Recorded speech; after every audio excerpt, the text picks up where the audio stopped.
At 3:47 a.m., Lena Carter sat alone in a safe house, staring at the door that would never open. The man who promised to abandon his empire for her, Dominic Russo, the city's most feared mafia boss, was supposed to arrive hours ago so they could disappear forever.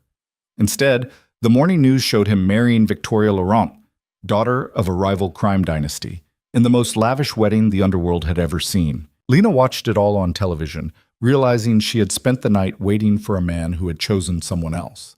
Her heart didn't break. It shattered into silence.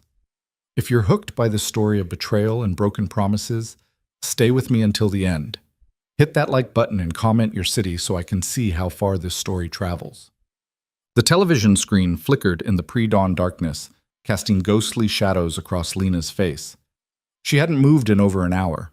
Couldn't move. The remote control had slipped from her fingers sometime around 4 a.m., clattering onto the cheap linoleum floor of the safe house, but she barely registered the sound. Her entire world had narrowed to the images playing out before her, images that were systematically destroying everything she thought she knew about love, trust, and the man she had believed would change everything. The wedding footage played on loop across every news channel. Of course it did. When Dominic Russo married, the entire city paid attention. Lena watched as cameras captured him standing at the altar in a black tuxedo that probably cost more than she made in a year, his dark hair perfectly styled, his jaw set in that familiar hard line she had kissed so many times in the shadows. Beside him stood Victoria Laurent, breathtaking in a custom gown that sparkled under the cathedral lights, her smile radiant and triumphant as she claimed the city's most dangerous prize. The ceremony had taken place at St. Augustine's Cathedral, the same cathedral where Lena's parents had been married 30 years ago, back when her life was simple and dreams didn't come with body counts. In a stunning display of unity between two of the city's most powerful families, the reporter's voice chirped with barely contained excitement. Dominic Russo and Victoria Laurent were joined in matrimony last night in what insiders are calling the wedding of the decade. The union between the Russo and Laurent families is expected to reshape the city's entire power structure. Lena closed her eyes, but the images remained burned into her retinas. She had memorized every detail in the hours she'd been sitting here. The way Dominic's hand had rested on Victoria's lower back as they descended the cathedral steps. The champagne toast where he'd smiled, actually smiled, at something Victoria whispered in his ear. The first dance, elegant and practiced, as if they'd been partners their whole lives instead of political pawns in a game Lena had foolishly believed Dominic would refuse to play. 2 weeks ago, he had promised her everything. "Give me 2 weeks," he'd said, his forehead pressed against hers in the darkness of her apartment, his hands framing her face like she was something precious, instead of a secret he kept hidden from his world. 2 weeks to handle my father, to make the arrangements, to ensure we can disappear without leaving bodies behind. Then we walk away from all of this. The families, the violence, the empire. We start over somewhere they'll never find us. Just you and me, Lena. I swear it. She had believed him. The evidence of her stupidity sat packed in 2 suitcases by the door. Everything she owned that mattered, condensed into luggage she could carry. She'd quit her job at Mercy General 3 days ago, telling her supervisor she was moving across the country to care for a sick relative. She'd broken her lease, donated most of her furniture, said goodbye to the few friends she'd made since moving to the city 5 years ago. She'd erased her entire life, prepared to become someone new, all because Dominic Russo had looked into her eyes and promised her forever. The safe house had been his idea. Neutral territory, he'd explained when he'd given her the address and the key 2 days ago. Somewhere my father's people won't be watching. Pack light, stay invisible, and wait for me. I'll be there by midnight on the 23rd. We'll be gone before sunrise. It was now 4:32 a.m. on the 24th. Dominic had married another woman 6 hours ago. And Lena sat alone in a dusty room that smelled of mildew and broken promises, watching her entire future crumble into ash. Her phone buzzed on the table beside her, the 3rd time in the last hour. She didn't need to look to know it wasn't Dominic. The first 2 calls had been from Maya, her former roommate, and the closest thing to family she had in this city. Maya didn't know about Dominic. Nobody did. Their entire relationship had existed in shadows, stolen moments between the demands of his empire and the reality of her ordinary life. The phone went silent, then immediately buzzed again. This time Lena looked. Not a call. A notification. A bank transfer. Her hands trembled as she unlocked the screen, part of her already knowing what she would find, another part desperately hoping she was wrong. Transfer received $500,000. From D. Russo. Message, I'm sorry, take this and disappear. Don't try to contact me, it's safer this way. D. The phone slipped from her fingers. $500,000. The exact price Dominic Russo had placed on 6 months of whispered promises and stolen kisses. The price of her silence, her absence, her complete erasure from his life. Lena stood abruptly, the chair scraping against the floor with a sound like a scream. Her chest felt too tight, her lungs unable to draw enough air. The walls of the safe house pressed inward, suffocating her with their peeling paint and water-stained ceilings. She stumbled toward the window, yanked aside the dusty curtain, and stared out at the city beginning to wake under a slate-gray sky. Somewhere out there, Dominic Russo was probably in a honeymoon suite with his new wife, celebrating the merger that would make both families untouchable. And she was here, paid off and dismissed like a problem solved. The rage came suddenly, burning through the numbness that had held her paralyzed for hours. It started in her chest and spread outward, hot and violent and absolutely consuming. Her hand found the remote control on the floor, and before conscious thought could intervene, she hurled it at the television screen. Glass shattered. Sparks flew. The images of Dominic and Victoria froze mid-dance, then died in a shower of electronic snow. The silence that followed was deafening. Lena sank to the floor, her back against the wall, and finally, let herself cry. Not delicate tears, but great gasping sobs that tore from her throat and shook her entire body. She cried for the future she'd imagined, for the man she'd believed existed beneath the monster everyone else feared, for the naive woman she'd been who had actually thought love could conquer the kind of darkness that lived in Dominic Russo's world. She cried until there was nothing left inside her but a hollow ache and the bitter taste of betrayal. When the tears finally stopped, dawn had broken fully over the city. Lena pulled herself to her feet, her legs unsteady, her eyes swollen and burning. She caught her reflection in the mirror hanging crookedly on the opposite wall, a pale ghost of herself, dark circles under red-rimmed eyes, her chestnut hair a tangled mess around her shoulders. She looked like someone who had died and hadn't realized it yet. The thought should have broken her further. Instead, it sparked something cold and hard in her chest, something that felt almost like clarity. Dominic Russo had made his choice. He had chosen power over love, duty over freedom, a strategic alliance over the woman he claimed had changed his life. And he had done it without even having the courage to tell her to her face. Lena's gaze fell on her phone, still lying on the floor where she'd dropped it, the screen cracked but still glowing with that obscene transfer notification.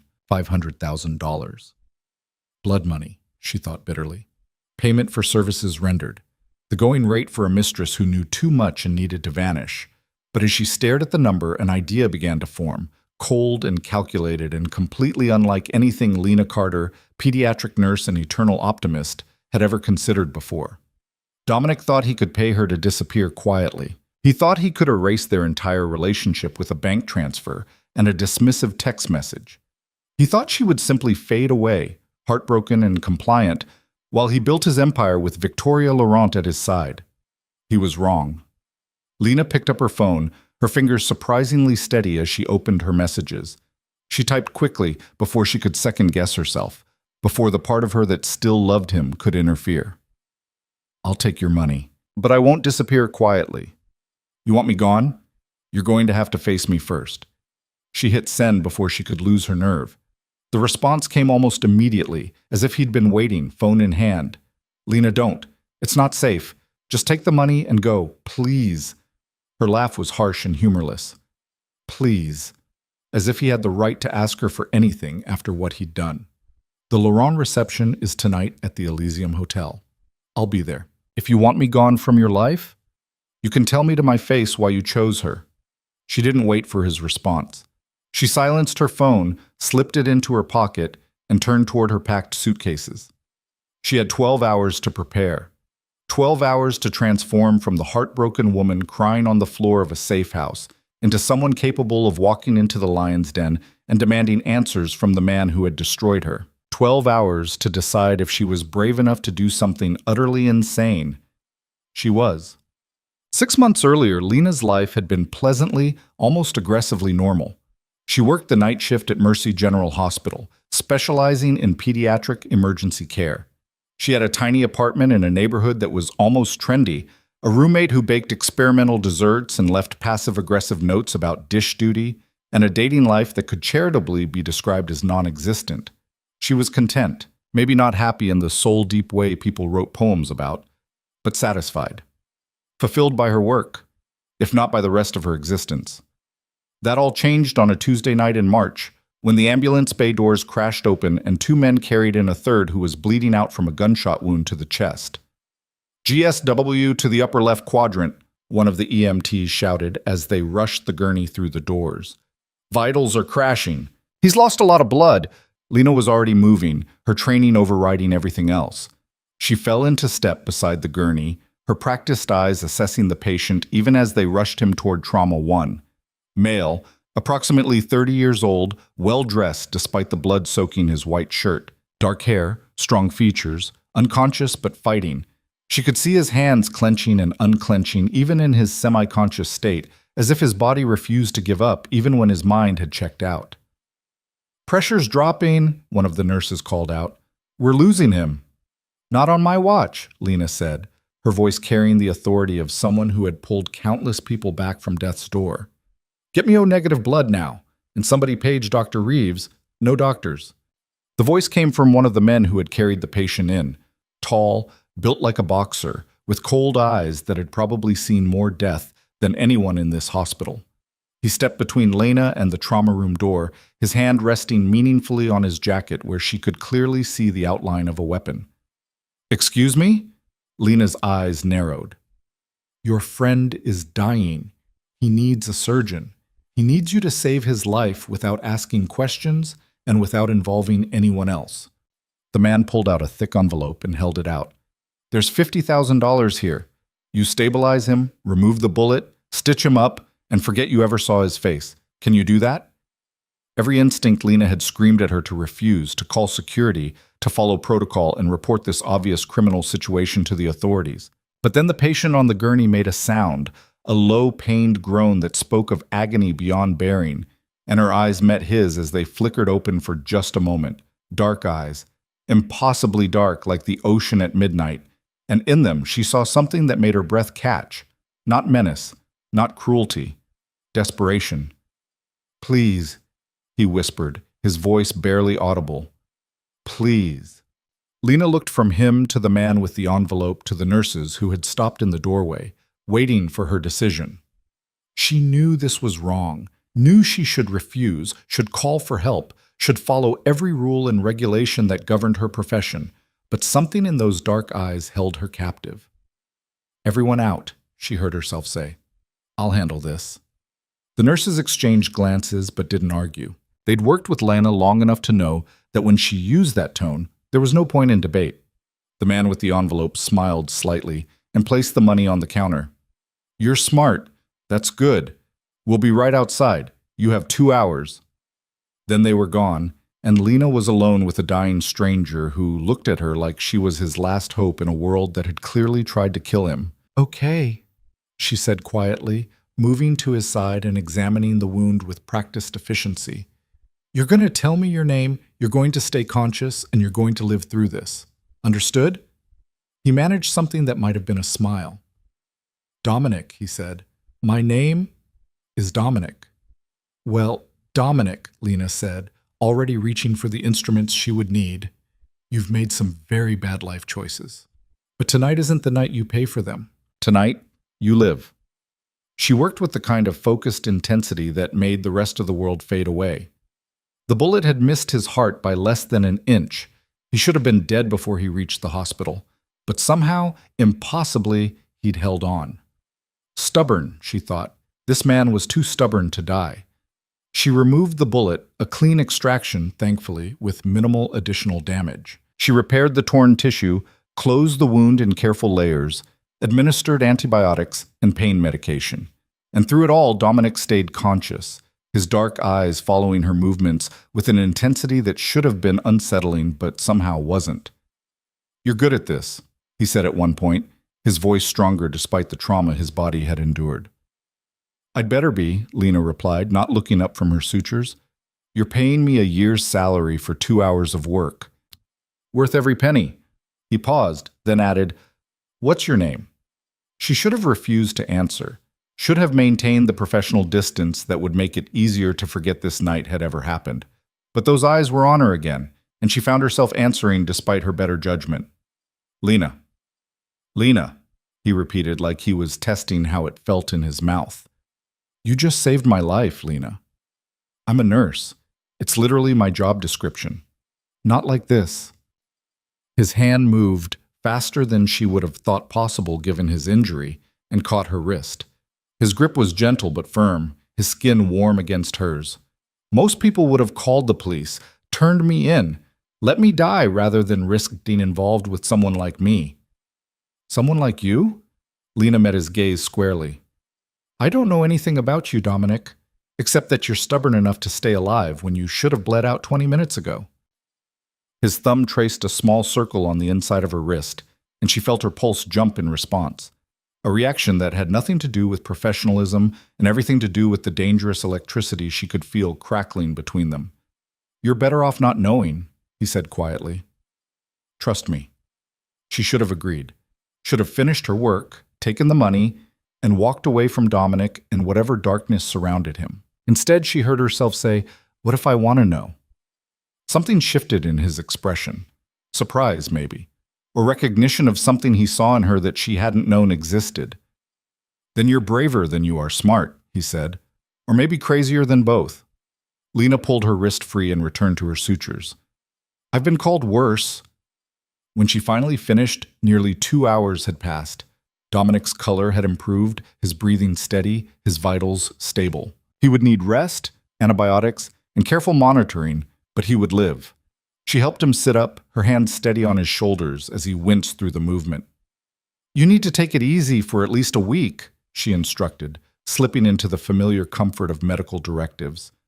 "No strenuous activity, change the dressing twice daily, watch for signs of infection. Lena." She stopped talking. His hand found hers again, and this time she didn't pull away. "Thank you," he said, and the sincerity in his voice made something in her chest tighten. "You didn't have to help me. You took a risk tonight that most people wouldn't take." "Yeah, well," she said, trying to maintain some semblance of professional distance even as her fingers curled around his. "I'm apparently crazier than I am smart." He smiled then, a real smile that transformed his face from dangerous to devastating, and Lena felt her world tilt on its axis. She should have walked away. She didn't. "Can I see you again?" Dominic asked. "When I'm not bleeding out?" "That depends," Lena said. "Are you going to tell me what happened tonight? Who shot you and why?" His smile faded. "That's not a conversation you want to have, Lena. Trust me." "Stop telling me what I want." She squeezed his hand once, then let go. "I'm not some fragile thing that needs protecting from the truth." "No," he agreed, his eyes searching her face like he was trying to memorize every detail. "You're definitely not fragile. But the truth about my world," he shook his head, "it's darker than you can imagine. Try me." He studied her for a long moment, and Lena had the strange sense that she was being evaluated, weighed against some internal standard she couldn't see. Finally, he reached into his pocket, moving carefully because of his injury, and pulled out a business card. Plain white, expensive cardstock, with nothing but a phone number embossed in black ink. "Call me," he said. "Tomorrow or next week, or whenever you decide whether you really want to know who I am. But understand this, Lena. Once you make that call, there's no going back to your normal life. Everything changes." She took the card, her fingers brushing his. "Maybe I'm ready for things to change." "Be sure," Dominic said, his voice low and serious. "Because I'm the kind of man your mother warned you about. The kind who brings danger instead of flowers, complications instead of stability. If you call me, you need to understand what you're getting into." Lena slipped the card into her pocket and met his eyes without flinching. I saved your life tonight, Dominic. I think I've already proven I can handle danger. His answering smile was equal parts admiration and warning. We'll see about that. The men who had brought him in returned exactly 2 hours later, as promised. They helped Dominic to his feet, supporting him despite his obvious determination to walk on his own. At the door, he turned back one last time. Don't forget, he said. Once you call, everything changes. I won't forget, Lena promised, and she didn't. 3 days later, after 3 sleepless nights spent staring at that business card and telling herself all the reasons she should throw it away, she made the call. Dominic answered on the first ring, like he'd been waiting. Lena. Just her name spoken in that deep voice, and she felt something ignite in her chest. I want to know, she said. I want to know who you are and what your world looks like. Even if it's dark? Especially if it's dark. He was quiet for a moment, and she could hear something that might have been satisfaction in his breathing. There's a restaurant on 5th Street called Salvatore's, he finally said. Tomorrow night, 8 o'clock. Come alone. Wear something that makes you feel powerful. Why? Because you're about to walk into my world, Lena. And I need you to understand from the beginning that you're not a victim. You're choosing this. You're choosing me. She should have been frightened, should have heard the warning in his words and ended the call. Instead, she found herself smiling. Tomorrow night, she confirmed. 8 o'clock. Tomorrow night, he agreed. And Lena? Don't be late. I'm not a patient man. The line went dead, and Lena was left standing in her apartment, heart racing, phone pressed to her ear, wondering what the hell she had just agreed to. She was about to find out. Tomorrow night, everything would change. And somewhere in the back of her mind, a small voice whispered that maybe, just maybe, this was exactly the kind of change she'd been waiting for her entire life. She ignored the other voice, the one that warned her that some changes were irreversible, that some doors, once opened, could never be closed again. That voice sounded too much like fear, and Lena Carter had never been the kind of woman who let fear make her decisions. Not then. Not yet. Salvatore's wasn't the kind of restaurant that advertised. You either knew about it or you didn't belong there. Lena discovered this when she tried to look it up online and found nothing. No website, no reviews, not even a mention in the city's dining guides. Just an address on 5th Street and a phone number that went to voicemail. She almost didn't go. Standing in front of her closet the next evening, staring at clothes that suddenly seemed inadequate for whatever she was about to walk into, Lena questioned every decision that had led to this moment. She was a nurse. A good one. She had a simple life, a safe life, and she was about to risk it all for a man she'd spent exactly 2 hours with while he bled on her operating table. Wear something that makes you feel powerful, Dominic had said. Lena reached for the black dress in the back of her closet, the one she'd bought on impulse 2 years ago and never worn because it felt too bold, too sophisticated for her ordinary existence. Silk that draped like water, a neckline that suggested without revealing, a hemline that ended just above her knees. She put it on and barely recognized herself in the mirror. The woman staring back at her looked confident, dangerous even. Someone who could walk into a mysterious restaurant and demand answers from a man who'd warned her about darkness. Someone brave enough to choose the unknown over the safe. Lena arrived at Salvatore's at exactly 8 o'clock. The restaurant occupied the ground floor of an old brownstone, its windows covered with heavy curtains that blocked any view inside. No sign announced its presence. Only the address numbers mounted beside a discreet black door confirmed she'd found the right place. She knocked, her heart hammering against her ribs. The door opened immediately, and a man in an immaculate suit looked her up and down with the kind of assessment that probably detected weapons and weaknesses in equal measure. Name? His voice was flat, professional, revealing nothing. Lena Carter. I'm meeting. We know who you're meeting. He stepped aside, gesturing her into a dimly lit foyer. This way, please. The interior of Salvatore's bore no resemblance to any restaurant Lena had ever entered. The lighting was deliberately low, casting everything in amber shadows. Heavy velvet curtains divided the space into private alcoves where she could hear the murmur of conversation without seeing the speakers.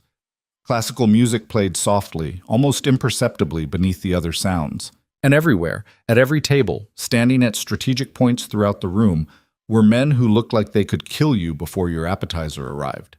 Lena's escort led her through the main dining room toward a private section in the back. She could feel eyes following her progress, could sense the weight of attention from the shadowed alcoves. Whoever these people were, they noticed everything.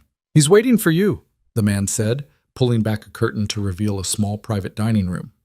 Dominic sat at a table set for two, a glass of wine in his hand, looking completely at ease in this world of shadows and silent threats. He'd traded the blood-stained white shirt for a dark suit that probably cost more than her monthly rent, his hair styled with casual perfection, his dark eyes tracking her movement as she stepped into the room. He stood as she entered, a gesture of old-fashioned courtesy that seemed incongruous with everything else about him. Lena. Her name was a greeting and an acknowledgement and something else she couldn't quite identify. "You came. You told me not to be late." She moved toward the table, refusing to show the nervousness fluttering in her stomach. "I'm very punctual." His smile was brief but genuine. "I've noticed. You're exactly on time, which means you probably arrived 5 minutes early and waited outside to make sure you walked in at precisely 8 o'clock. She flushed slightly, irritated that he'd read her so accurately. "How's your wound?" "Healing perfectly, thanks to an excellent nurse."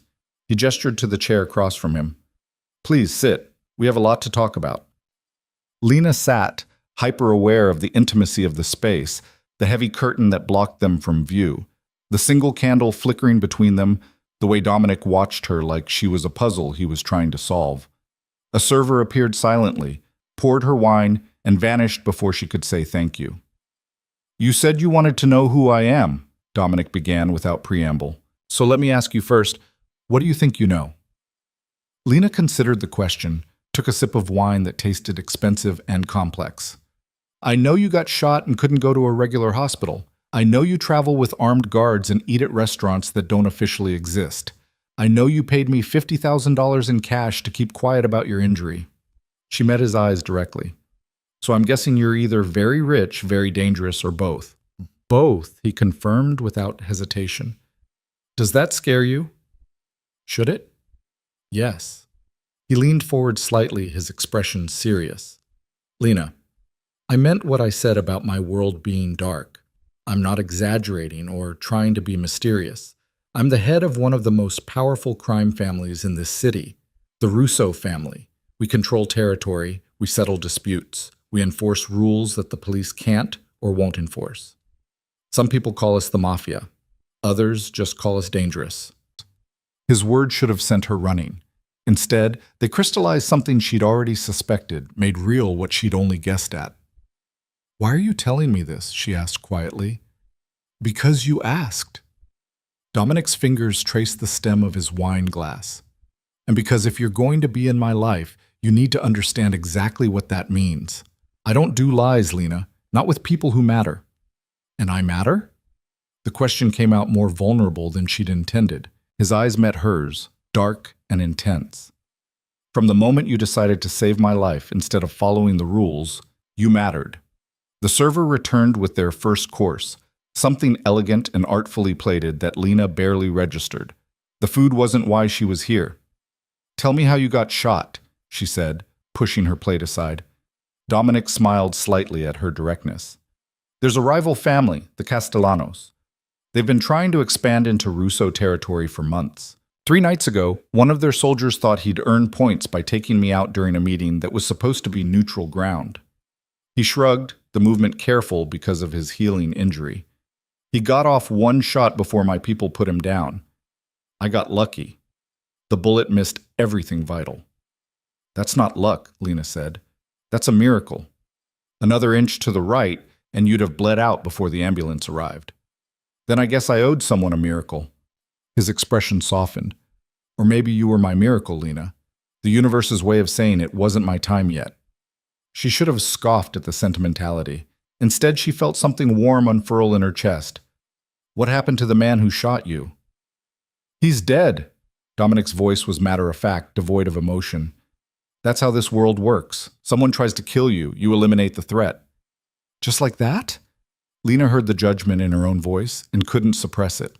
"Someone dies and it's just business as usual?" "Yes."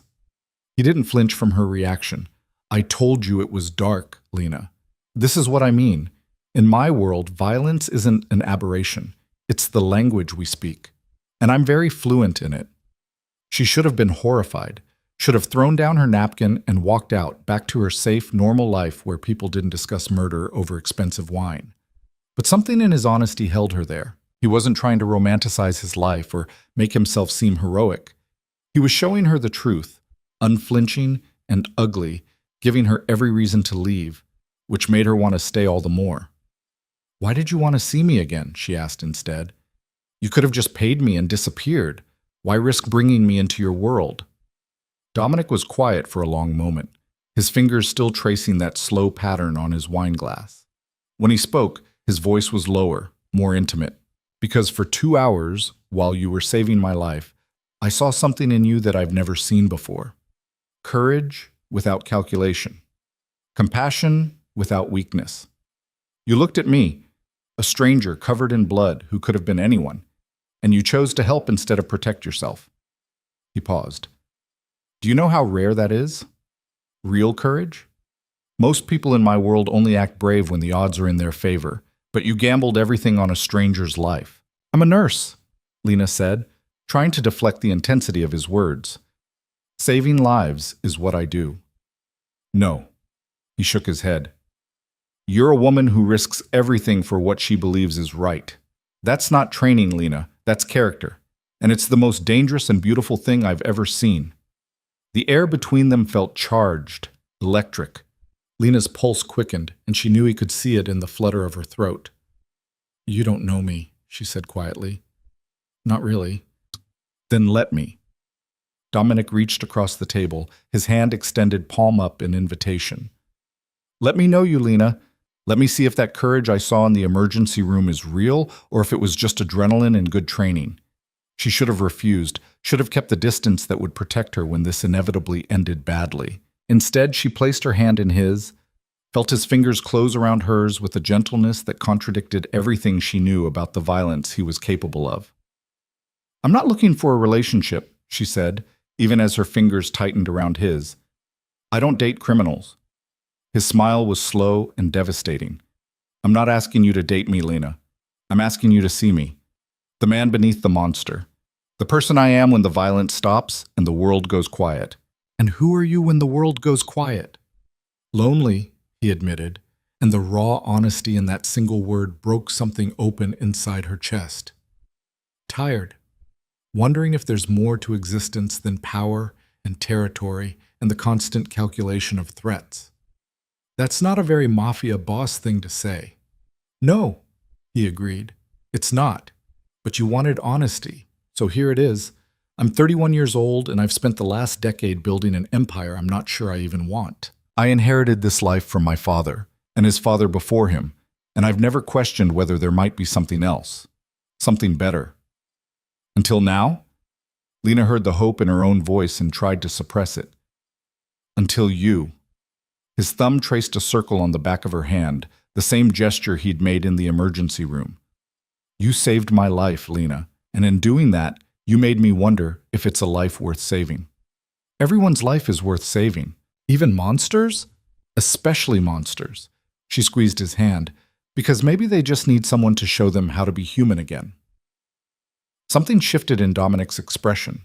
Surprise or recognition, or maybe just the acknowledgement that she understood something fundamental about him that most people never would. They talked through dinner, through wine and courses that kept appearing and disappearing without Lena noticing what she was eating. Dominic told her about growing up in a world where violence was currency and trust was rarer than diamonds.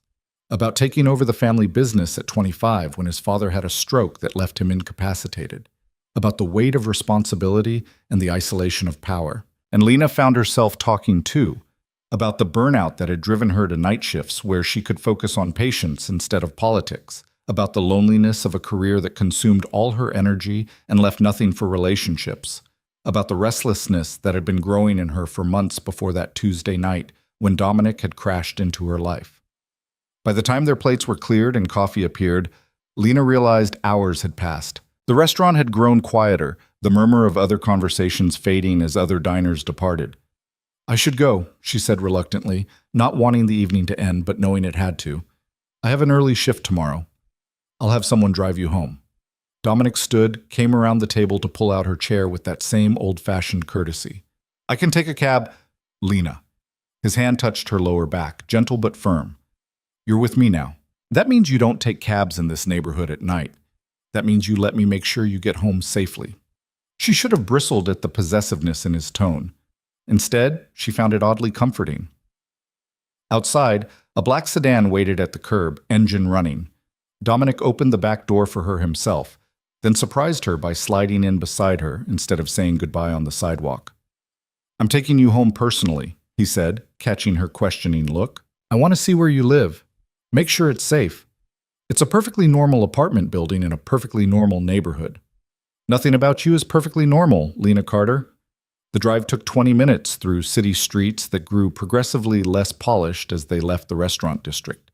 Lena's neighborhood wasn't dangerous exactly, but it was definitely several tax brackets below the world Dominic inhabited. When they pulled up to her building, a converted warehouse with decent security but nothing fancy, Dominic studied it with the same assessing gaze his guard had used on her at the restaurant. You live here alone? With a roommate, Maya. She's a pastry chef. What floor? Third. Why? Instead of answering, Dominic got out of the car and came around to open her door. I'm walking you up. That's really not necessary. Lena. He took her hand, helped her out of the car. Let me do this. Let me make sure you're safe. So she led him through the lobby, into the elevator, down the hallway to apartment 3F. She could feel his attention cataloging every detail. The security cameras, the locks, the proximity to the stairs and elevator. At her door, she turned to face him. See? Perfectly safe. I'll be fine. Lock this behind me, he said, not moving. And call me when you get home from your shifts. Just a text so I know you're okay. Dominic, please. His hand came up to cup her face, his thumb brushing her cheekbone.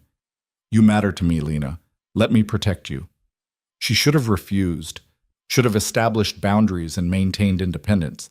Instead, she heard herself whisper, okay. His smile was worth the surrender. He leaned down, and for a breathless moment, Lena thought he was going to kiss her. But instead, his lips brushed her forehead, a gesture so tender it made her chest ache. Get some sleep, he murmured against her skin. I'll call you tomorrow. Then he was gone, striding back toward the elevator, leaving Lena standing in her doorway with her heart racing and her world tilted completely off its axis. Inside her apartment, Maya looked up from the couch where she was watching some cooking competition show. Who was that? She asked, her eyes wide. Because that was definitely not a normal friend dropping you off. Lena locked the door behind her, Dominic's instruction still echoing in her mind. That was Dominic. And Dominic is complicated. Complicated gorgeous or complicated dangerous? Lena thought about Dominic's honesty over dinner, about the loneliness in his eyes and the violence in his world. Both. Maya turned off the TV, her full attention on Lena now. Okay, you need to tell me everything, and I mean everything. So Lena did, leaving out only the parts about gunshot wounds and crime families. She told Maya about meeting someone unexpected, about dinner at a mysterious restaurant, about feeling more alive in one evening than she had in months of her regular life. He sounds intense, Maya said when Lena finished. Are you going to see him again? I don't know. Lena curled up in the chair across from the couch. He warned me that his world is dark, that getting involved with him means accepting things most people can't handle. And can you handle it? That was the question, wasn't it? Could she handle loving a man whose life was built on violence?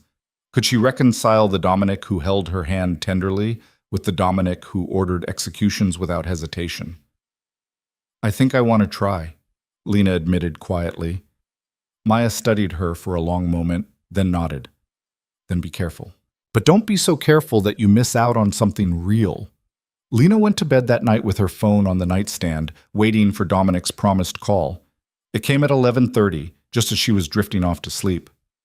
You're home safe? His voice was rough, tired. Yes. Locked the door and everything. Good. A pause. I can't stop thinking about you. Lena smiled in the darkness. Is that a problem? The biggest one I've had in years. But he sounded pleased rather than concerned. Sleep well, Lena. You too, Dominic. And somehow, despite everything logic and reason told her about the danger of getting involved with a man like him, Lena slept better that night than she had in months. The next 3 weeks unfolded in a pattern of stolen moments and secret meetings. Dominic would call late at night, his voice low and intimate, telling her about his day in carefully edited terms that left out the violence but revealed the exhaustion of leading an empire. Lena would talk about her patients, the small victories and heartbreaking losses of the emergency room, and Dominic would listen like every word mattered. They met when they could, always at places Dominic chose, always with security Lena pretended not to notice. Another dinner at Salvatore's. A walk through the botanical gardens at midnight when the public was gone and Dominic could arrange private access. Coffee at dawn in a cafe Dominic's family apparently owned, though he never explicitly said so. And slowly, Lena began to see the man beneath the monster. Dominic was brilliant, sharp and strategic, able to read people and situations with uncanny accuracy. He was generous, leaving tips that were probably more than the entire bill, and making donations to causes he believed in with quiet anonymity. He was protective to a fault, insisting on knowing her schedule and having people watch her building, even though she insisted it was unnecessary. And he was lonely in a way that broke her heart. "Do you have friends?" she asked him one night as they sat in his car, overlooking the city from a hilltop park his people had somehow cleared of other visitors. "I have associates, business partners, people who need me or fear me or both." He stared out at the glittering lights below. "But friends? People who care about me instead of what I can do for them? No, Lena, I don't have friends." "That's sad. That's my life." He turned to look at her, his expression unreadable in the darkness. "But then you came along and made me wonder if maybe I've been doing it wrong all these years." "How so?" "I've spent my entire adult life building walls, keeping people at a distance because closeness means vulnerability, and vulnerability gets you killed in my world." His hand found hers in the space between their seats. "But you walked right through all those walls like they didn't exist. And instead of feeling exposed, I feel alive." Lena understood exactly what he meant. She felt it too, that electric awareness, that sense of possibility that had been missing from her carefully controlled existence. "I'm falling for you," she admitted, the words escaping before she could stop them. "I know it's fast, and I know it's probably a terrible idea, but I can't help it." Dominic's response was to pull her across the console into his lap, his mouth finding hers in a kiss that was both gentle and consuming. Lena melted into him, her hands tangling in his hair, her body pressed against his in the confined space of the car. When they finally broke apart, both breathing hard, Dominic rested his forehead against hers. "I'm falling too," he whispered. "And you're right, it's a terrible idea. But I don't care." That night marked a shift in their relationship. The stolen kisses became longer, deeper. The conversations grew more intimate, revealing secrets and vulnerabilities neither of them shared easily. And Lena found herself pulled deeper into Dominic's world, meeting the people who surrounded him, seeing glimpses of the empire he controlled. She met Marcus, his second-in-command, and the closest thing Dominic had to a friend. Met the guards who protected him with absolute loyalty. Met the accountant who managed the legitimate businesses that provided cover for the illegal ones. And she began to understand the complexity of Dominic's world, that it wasn't simple good versus evil, but a gray landscape where people made impossible choices and lived with the consequences. But then, 6 weeks into their relationship, everything changed. Dominic called her at midnight, his voice tight with a tension she'd never heard before. "I need to see you tonight. Can you meet me at the warehouse on 7th? "What's wrong?" "Just, please, Lena, I need you." She went, of course, threw on clothes and grabbed a cab, her heart pounding with worry. The warehouse was in an industrial district that looked abandoned, but Lena knew by now that appearances in Dominic's world were usually deceiving. He was waiting inside, pacing like a caged animal. When he saw her, he crossed the space in 3 long strides and pulled her into his arms so tightly she could barely breathe. "Dominic, what happened?" "My father," his voice was muffled against her hair. "He knows about you." Lena's blood went cold. Dominic had been careful to keep their relationship hidden precisely because of his father, Antonio Russo, the patriarch who had built the empire Dominic now ran, who was supposedly retired due to his stroke but still wielded enormous influence. "How?" Someone saw us together. Someone who reports directly to him. Dominic pulled back, his hands gripping her shoulders. He's demanding I end this. Says you're a liability, a weakness that could be exploited. And what did you tell him? His eyes were anguished. I told him I'd handle it. The words hit like a physical blow. Handle it? What does that mean? It means he wants you gone, Lena. Out of my life. Out of the city. He's threatening to have you killed if I don't make you disappear voluntarily. The world tilted. Lena had known Dominic's life was dangerous, had accepted the violence as an abstract concept. But this was personal, immediate, terrifying. So what now?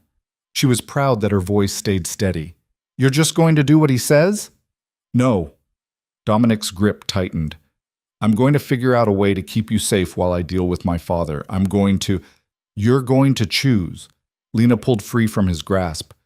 That's what this comes down to, isn't it? Choose me or choose your empire.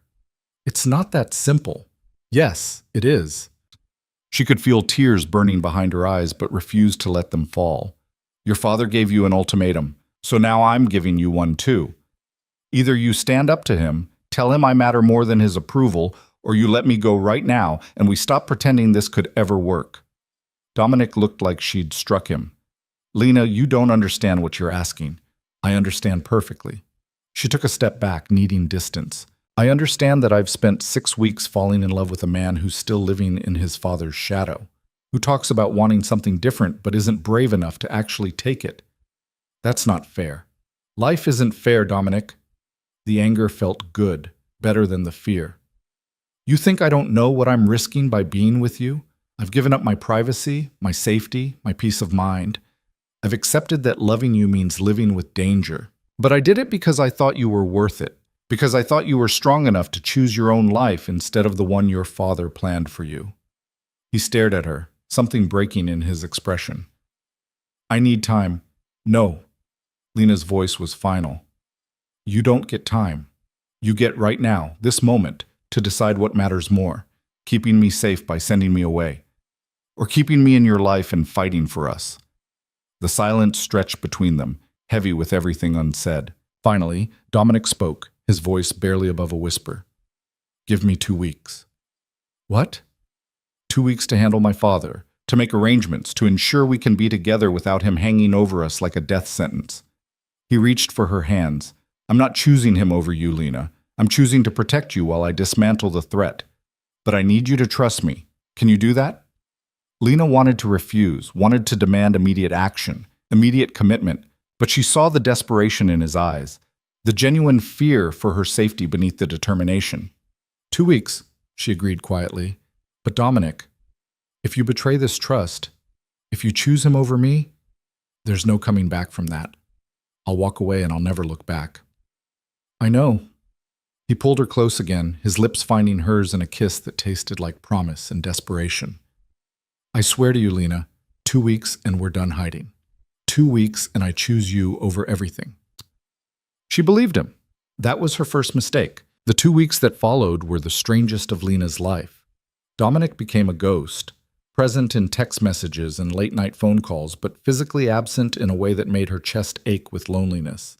He was handling things, he told her, making arrangements, ensuring their future would be secure. She tried to believe him. On day 3, a security team appeared outside her apartment building. Dominic hadn't asked permission, had simply stationed guards to watch her 24 hours a day. When Lena called to protest, his voice had been firm and unyielding. My father knows about you now, which makes you a target. Either you accept protection, or I move you to a safe house where I can guarantee your safety. Your choice. She'd chosen the guards, if only to maintain some semblance of her normal life. On day 7, Maya confronted her while they shared a rare dinner together in their apartment. Okay, I've been patient, Maya said, setting down her fork with deliberate precision, but you need to tell me what's really going on. You've got men in black suits watching our building like we're in a witness protection program. You barely sleep, and you look at your phone every 30 seconds like you're waiting for news about a terminal diagnosis. Lena had been carefully editing her relationship with Dominic whenever she talked to Maya, keeping the dangerous parts vague, downplaying the criminal empire aspect. But sitting across from her best friend, watching Maya's concerned eyes search her face, Lena found she couldn't maintain the facade anymore. "I'm in love with a man whose father wants me dead," she said quietly. Maya's fork clattered to her plate. "What?" So Lena told her everything. About Dominic's world, about the violence and power and complicated morality that governed his existence. About falling for him anyway, despite knowing better. About Antonio Russo's ultimatum and Dominic's promise to fix things within 2 weeks. When she finished, Maya was silent for a long moment, her expression cycling through shock, concern, and something that might have been fear. "Lena, she finally said, her voice careful. "You understand how insane this sounds, right? You're a nurse, you save lives, and you're in love with a mob boss whose family literally wants to kill you." "I know. And you're just waiting, trusting that he'll magically make this dangerous situation disappear?" He promised. Even to her own ears, Lena sounded desperate. "He swore he'd choose me." Maya reached across the table, gripping Lena's hand tightly. "I love you. You're my best friend. So I'm going to say this as gently as I can. Men like that don't change. They don't walk away from power, and they definitely don't choose ordinary women over criminal empires. Dominic's different. Is he?" Maya's eyes were kind but firm. "Because from where I'm sitting, he's already chosen. He's chosen to keep you hidden, to station guards outside like your property to be protected, to ask you to wait while he handles things with his father. That's not love, Lena. That's ownership." The words hit harder because part of Lena had been thinking the same thing during the long, lonely nights. But she couldn't admit that, couldn't acknowledge the growing doubt that whispered Maya might be right. "You don't know him like I do," Lena said instead. "No," Maya agreed, "but I know you. And the Lena I know doesn't wait for men to save her. She saves herself." That conversation haunted Lena through day 8, 9, and 10. She found herself analyzing every interaction with Dominic, questioning whether what they had was real love or just the intoxicating illusion of being chosen by someone powerful. On day 11, Dominic finally called with actual news instead of vague reassurances. "I need to see you," he said, his voice tight with an emotion she couldn't identify. "Tonight. The warehouse on 7th, same as before. What's happening?" "I'll explain everything when you get there. But Lena..." He paused, and she could hear something that sounded like strain in his breathing. "Pack a bag. Enough for a few days. We might need to leave the city sooner than planned." Her heart leaped. "You did it? You handled things with your father? Just pack the bag and meet me, please." He hung up before she could ask more questions, leaving Lena staring at her phone with a mixture of hope and apprehension churning in her stomach. She packed quickly, clothes, toiletries, her passport just in case. Maya watched from the doorway of Lena's bedroom, her expression worried. "Are you sure about this?" Maya asked. "No," Lena admitted, "but I have to see it through. I have to know if he meant what he said." "And if he didn't?" Lena zipped her bag closed with more force than necessary. "Then I'll come home, drink an entire bottle of wine with you, and spend the next year getting over the biggest mistake of my life." Maya hugged her tightly. "Text me when you get there. And Lena, if anything feels wrong, anything at all, you get out. Promise me." "I promise." The warehouse looked exactly the same as it had 11 days ago, but Lena felt different as she approached it, more cautious, more aware of the risk she was taking by being here. The guards at the entrance recognized her, waved her through without the usual security check. Inside, Dominic stood by the same windows where he'd paced before, his silhouette dark against the city lights beyond. He turned when he heard her footsteps, and Lena's breath caught at his expression. He looked exhausted, shadows under his eyes, tension in every line of his body, his hair disheveled like he'd been running his hands through it repeatedly. "Lena." Her name sounded like relief and regret in equal measure. "What happened?" She set down her bag, stayed near the entrance. Something in his posture made her wary. "Did you talk to your father?" "I did." Dominic crossed to the small table in the corner, poured himself a drink from a crystal decanter. He didn't offer her one. "We had a long conversation about you, about us, about what I want versus what the family needs." "And?" He took a long swallow of whatever was in his glass, whiskey probably, given the amber color. He made me an offer, a compromise. Lena's stomach dropped. In her experience, compromises in Dominic's world usually meant someone lost everything while pretending they'd won something. What kind of compromise? There's a marriage alliance on the table. Has been for months, actually. The Laurent family. They control the Northern Territories, everything from the waterfront to the industrial district. If our families unite through marriage, we'd control almost the entire city. Dominic still hadn't looked at her, was staring into his glass like it held answers. My father has been pushing for this alliance since before I met you. He wants me to marry Victoria Laurent. The name landed like a physical blow. Lena had heard it before. Victoria Laurent, the beautiful and ruthless daughter of Jean Laurent, educated at the finest European schools, fluent in 5 languages, reportedly as dangerous as she was elegant. And you said no.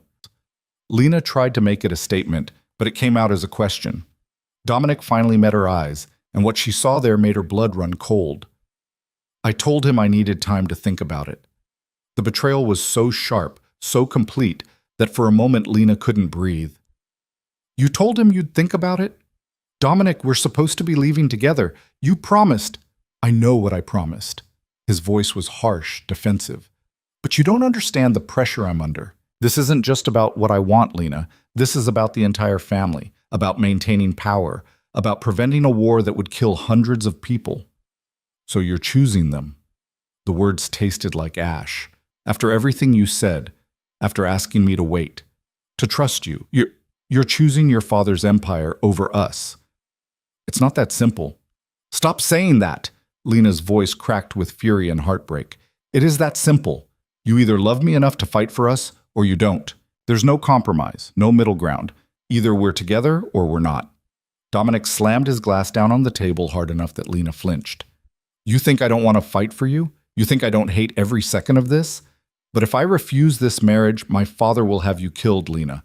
Not as punishment, as strategy. He'll eliminate you to prove I have no weaknesses, and then he'll force the marriage anyway. So your solution is to marry her yourself? To save my life by breaking my heart? My solution is to keep you alive. His composure finally cracked, revealing the anguish beneath. Don't you understand? I love you too much to let you die for me. If marrying Victoria means you get to live, means you get to have the normal life you deserve instead of being dragged down into my darkness, then that's what I'll do. Lena stared at him, tears burning hot tracks down her cheeks. That's not love, Dominic. That's cowardice disguised as sacrifice. He recoiled like she'd struck him. What? You heard me. She grabbed her bag, anger giving her strength. Real love doesn't make decisions for the other person. Real love trusts them enough to fight together. But you'd rather play the martyr, the tragic hero who gives up his love to keep her safe. Well, I don't need your protection. I need your courage. And you just proved you don't have it. Lena, wait. No. She backed toward the door.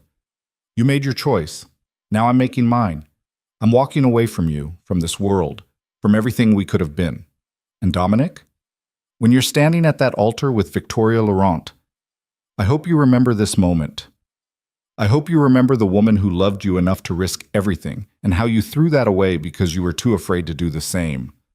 She left before he could respond, before the tears blinding her could make her stumble. Behind her, she heard glass shatter against a wall, heard Dominic roar her name in a voice raw with desperation.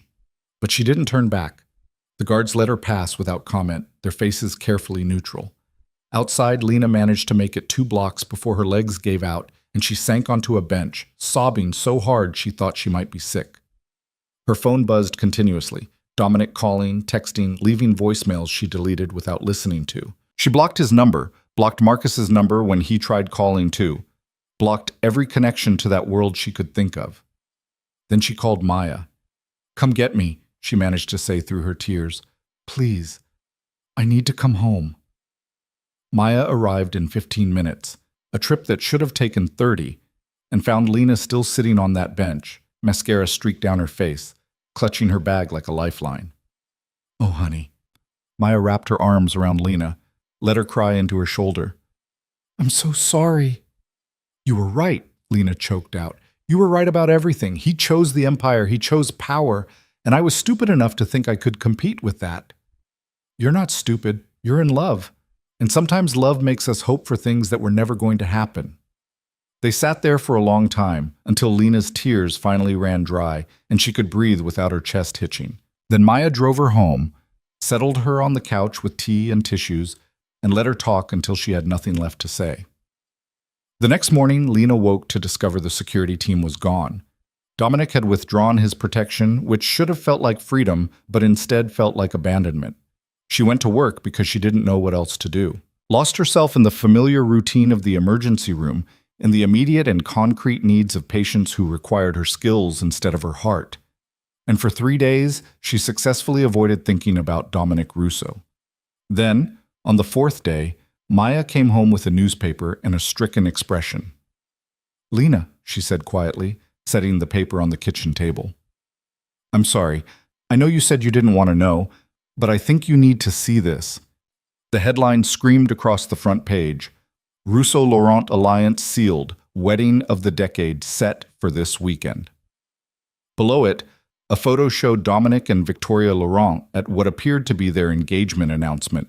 Victoria was stunning in a designer dress, her hand resting possessively on Dominic's arm. And Dominic looked exactly as he always did, powerful, controlled, untouchable. Not like a man who'd claimed to be in love with someone else just 4 days ago. Lena read the article with a detachment that felt like shock. The wedding would take place at St. Augustine's Cathedral. The reception would be held at the Elysium Hotel. It was being called a historic moment for the city's power structure, a unification that would reshape everything. And Dominic Russo, the article noted, looked every inch the satisfied groom. That was when Lena's phone buzzed with a message from an unknown number. She almost deleted it. Almost threw her phone across the room and let herself sink into the numbness that had been her only defense against the pain. But something made her open it. Transfer received $500,000. From D. Russo. Message: "I'm sorry, take this and disappear. Don't try to contact me, it's safer this way. D." Lena stared at the message for a long time, her emotions cycling through hurt, rage, and finally something that felt like clarity. Dominic thought he could pay her off. Thought he could make their entire relationship disappear with a bank transfer and a dismissive message. Thought she would just fade quietly into the background while he married Victoria and consolidated his power. He had gravely underestimated her. Maya found her 20 minutes later, dressed in the black dress she'd worn to their first dinner, her makeup carefully applied to hide the evidence of crying, her expression set in determined lines. "What are you doing?" Maya asked warily. "Going to a wedding reception." Lena checked her reflection one final time, satisfied with what she saw. Not a heartbroken woman, but someone strong enough to demand answers. "Lena, that's insane." "Probably."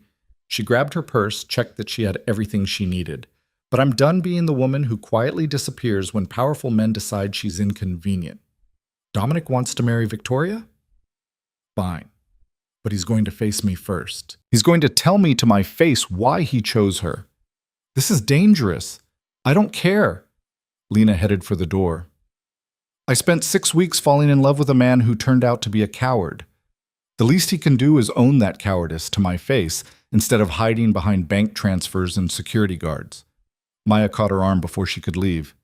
If you're doing this, I'm coming with you. Maya, no arguments. You're my best friend and you're about to do something incredibly stupid and brave. I'm not letting you do it alone.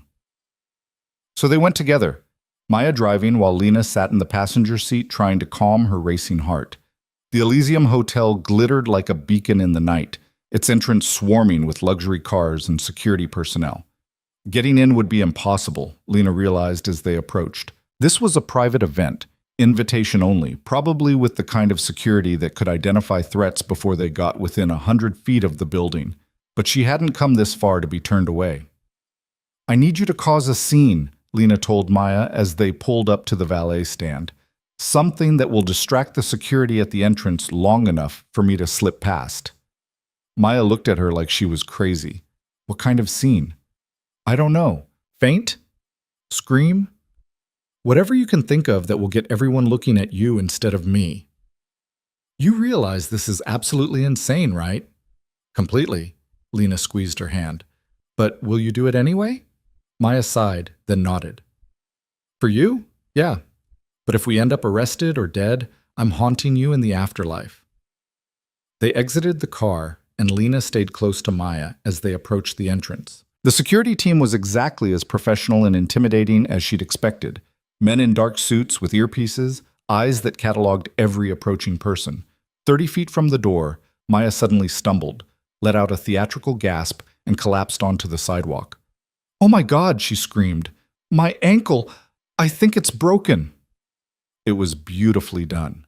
Immediately, 2 security guards rushed over, along with several concerned guests who'd been approaching the entrance. In the confusion, Lena slipped past the distracted security team and into the hotel lobby.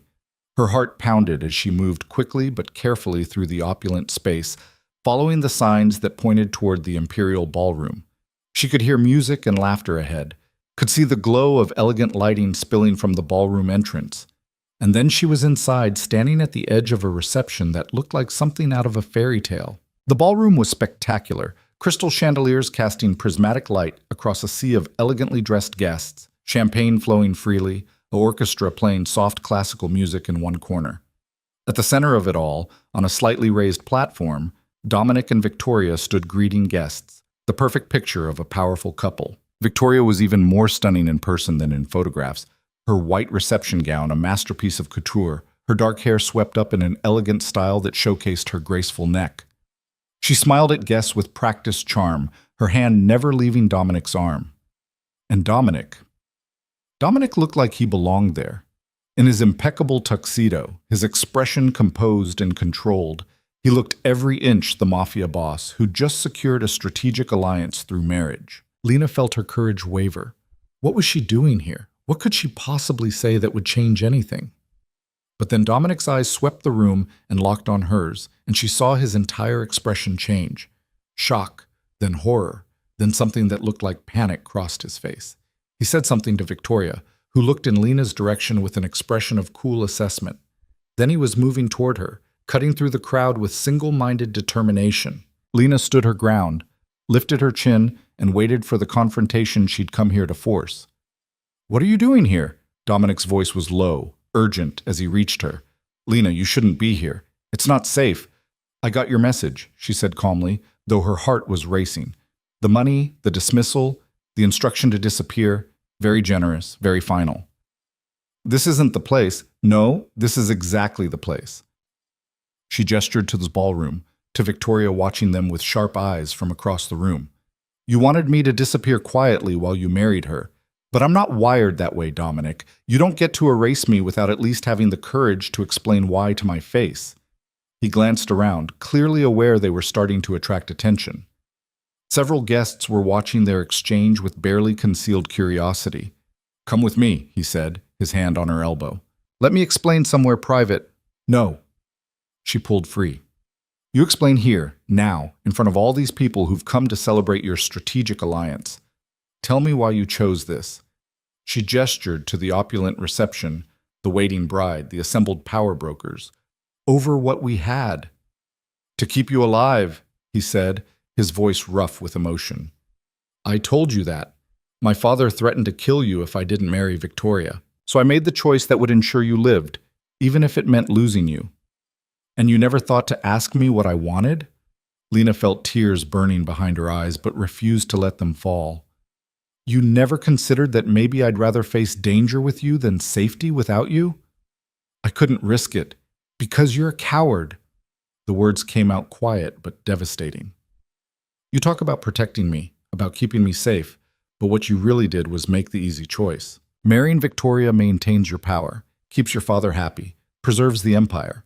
Choosing me would have been hard. It would have required courage, sacrifice, the willingness to fight for something more important than territory and control." Dominic looked like she'd shot him. "That's not fair." "Life isn't fair, Dominic. You taught me that." She took a step back, needing distance. "I came here tonight because I needed to see if there was any part of the man I fell in love with still inside you. If there was any chance you'd realize what you were giving up and choose differently." "Lena, but I see now that man never really existed. He was a fantasy I created, a version of you I wanted to believe in. The real Dominic Russo is standing right here, choosing power, choosing duty, choosing everything except the one thing that actually mattered. She saw the moment her words hit home, saw genuine anguish flash across his face. "I love you," he said desperately. "That was never a lie, Lena. I love you more than I've ever loved anyone." "I know." Her voice broke slightly. "That's what makes this so tragic. You love me, but you don't love me enough. Not enough to be brave. Not enough to fight. Not enough to choose me over this world that's slowly killing everything good inside you."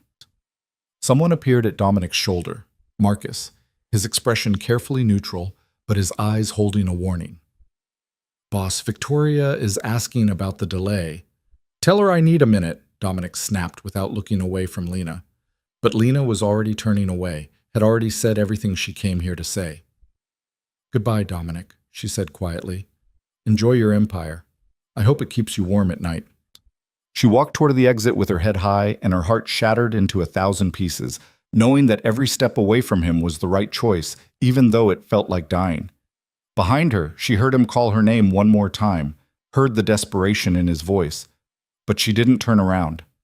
Outside, she found Maya waiting anxiously by their car, her injured ankle miraculously healed. "Well?" Maya asked as Lena approached. "It's done." Lena slid into the passenger seat, suddenly exhausted beyond measure.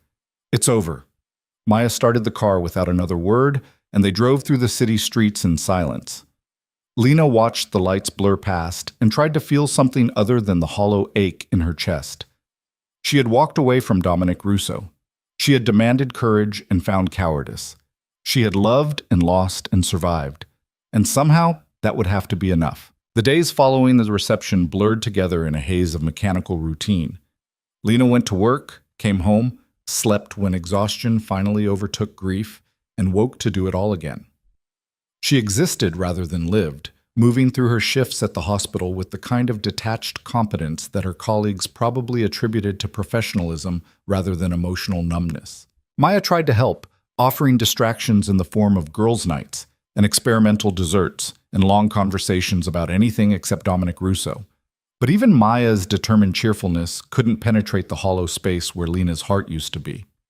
A week after the confrontation, Lena made a decision.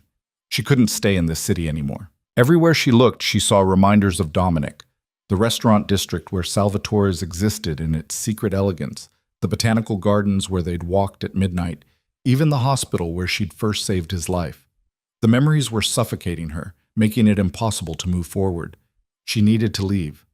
Start over somewhere new, somewhere without ghosts.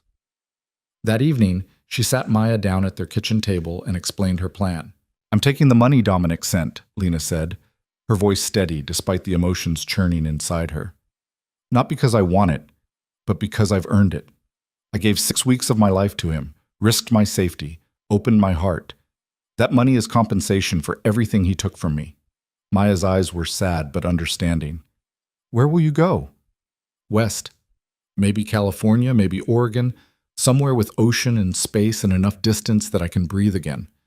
Lena wrapped her hands around her coffee mug, seeking warmth against the cold that seemed permanently settled in her chest. "I'll find a new hospital, rent a small apartment, start building a life that doesn't revolve around missing someone who was never really mine." "When?" 2 weeks. I need to give the hospital proper notice, pack up my things, figure out the logistics." She reached across the table, gripped Maya's hand. "I'm going to miss you. You know that, right? You're the best friend I've ever had." Maya's eyes welled with tears. "Then take me with you." Lena blinked in surprise. "What?" "Take me with you," Maya repeated, squeezing Lena's hand tightly. "I'm serious. There's nothing keeping me here except a job I could do anywhere and an apartment I share with my best friend. If you're starting over, let's start over together. 2 women against the world building new lives in a new city." Maya, you don't have to do that. I know I don't have to. I want to." Maya's smile was watery but genuine. "Besides, someone needs to make sure you actually deal with your feelings instead of burying them under work and pretending you're fine." For the first time since the reception, Lena felt something crack in the numbness surrounding her heart. Not breaking, cracking, letting in a sliver of light that felt almost like hope. "Okay," she whispered. Okay, let's do it together. They spent the next 2 weeks planning their exodus. Maya gave notice at the bakery where she worked.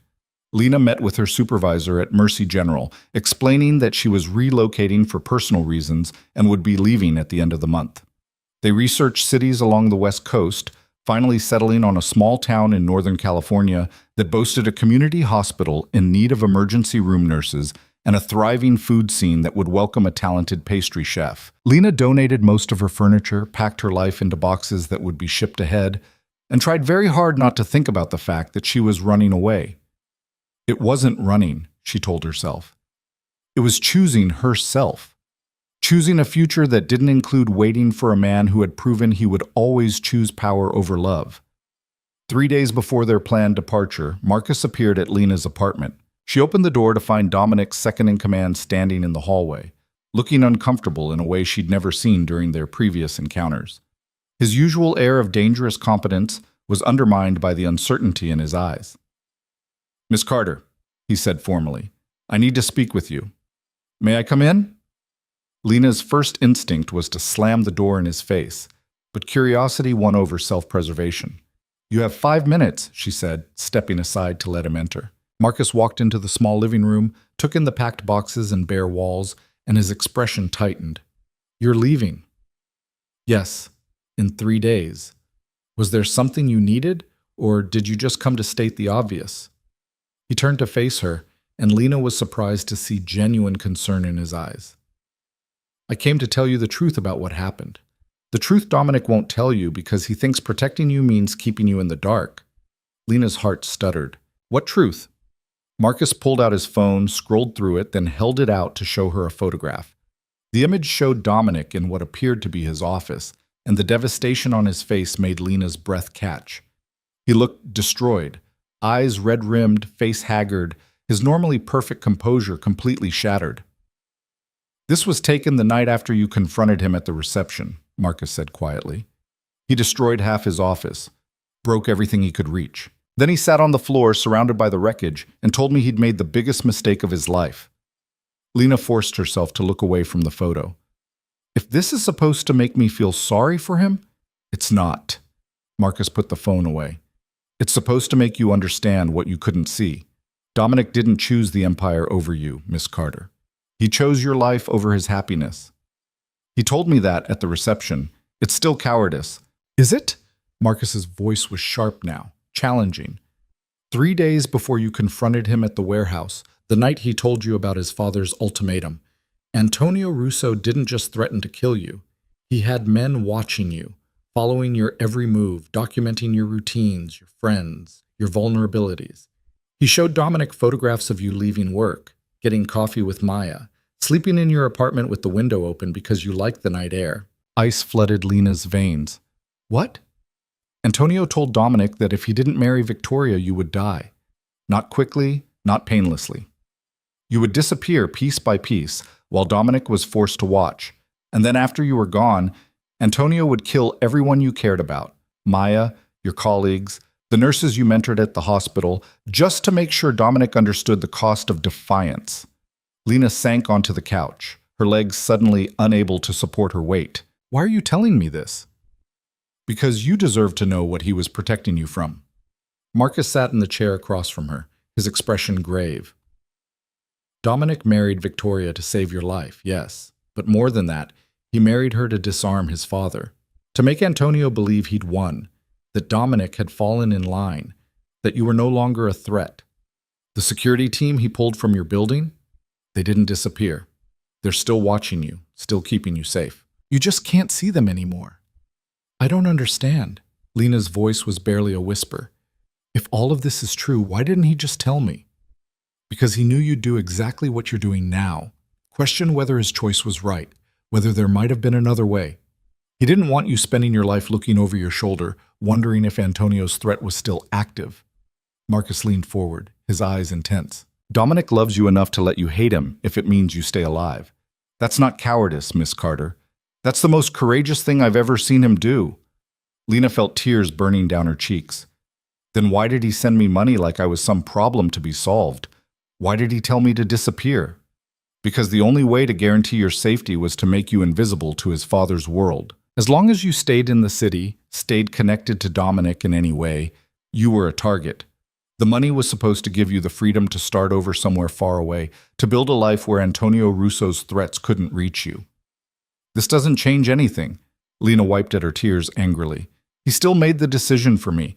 He still chose to sacrifice our relationship instead of fighting for it. You're right, Marcus agreed, surprising her.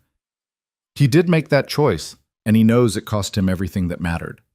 But Miss Carter, I need you to understand something.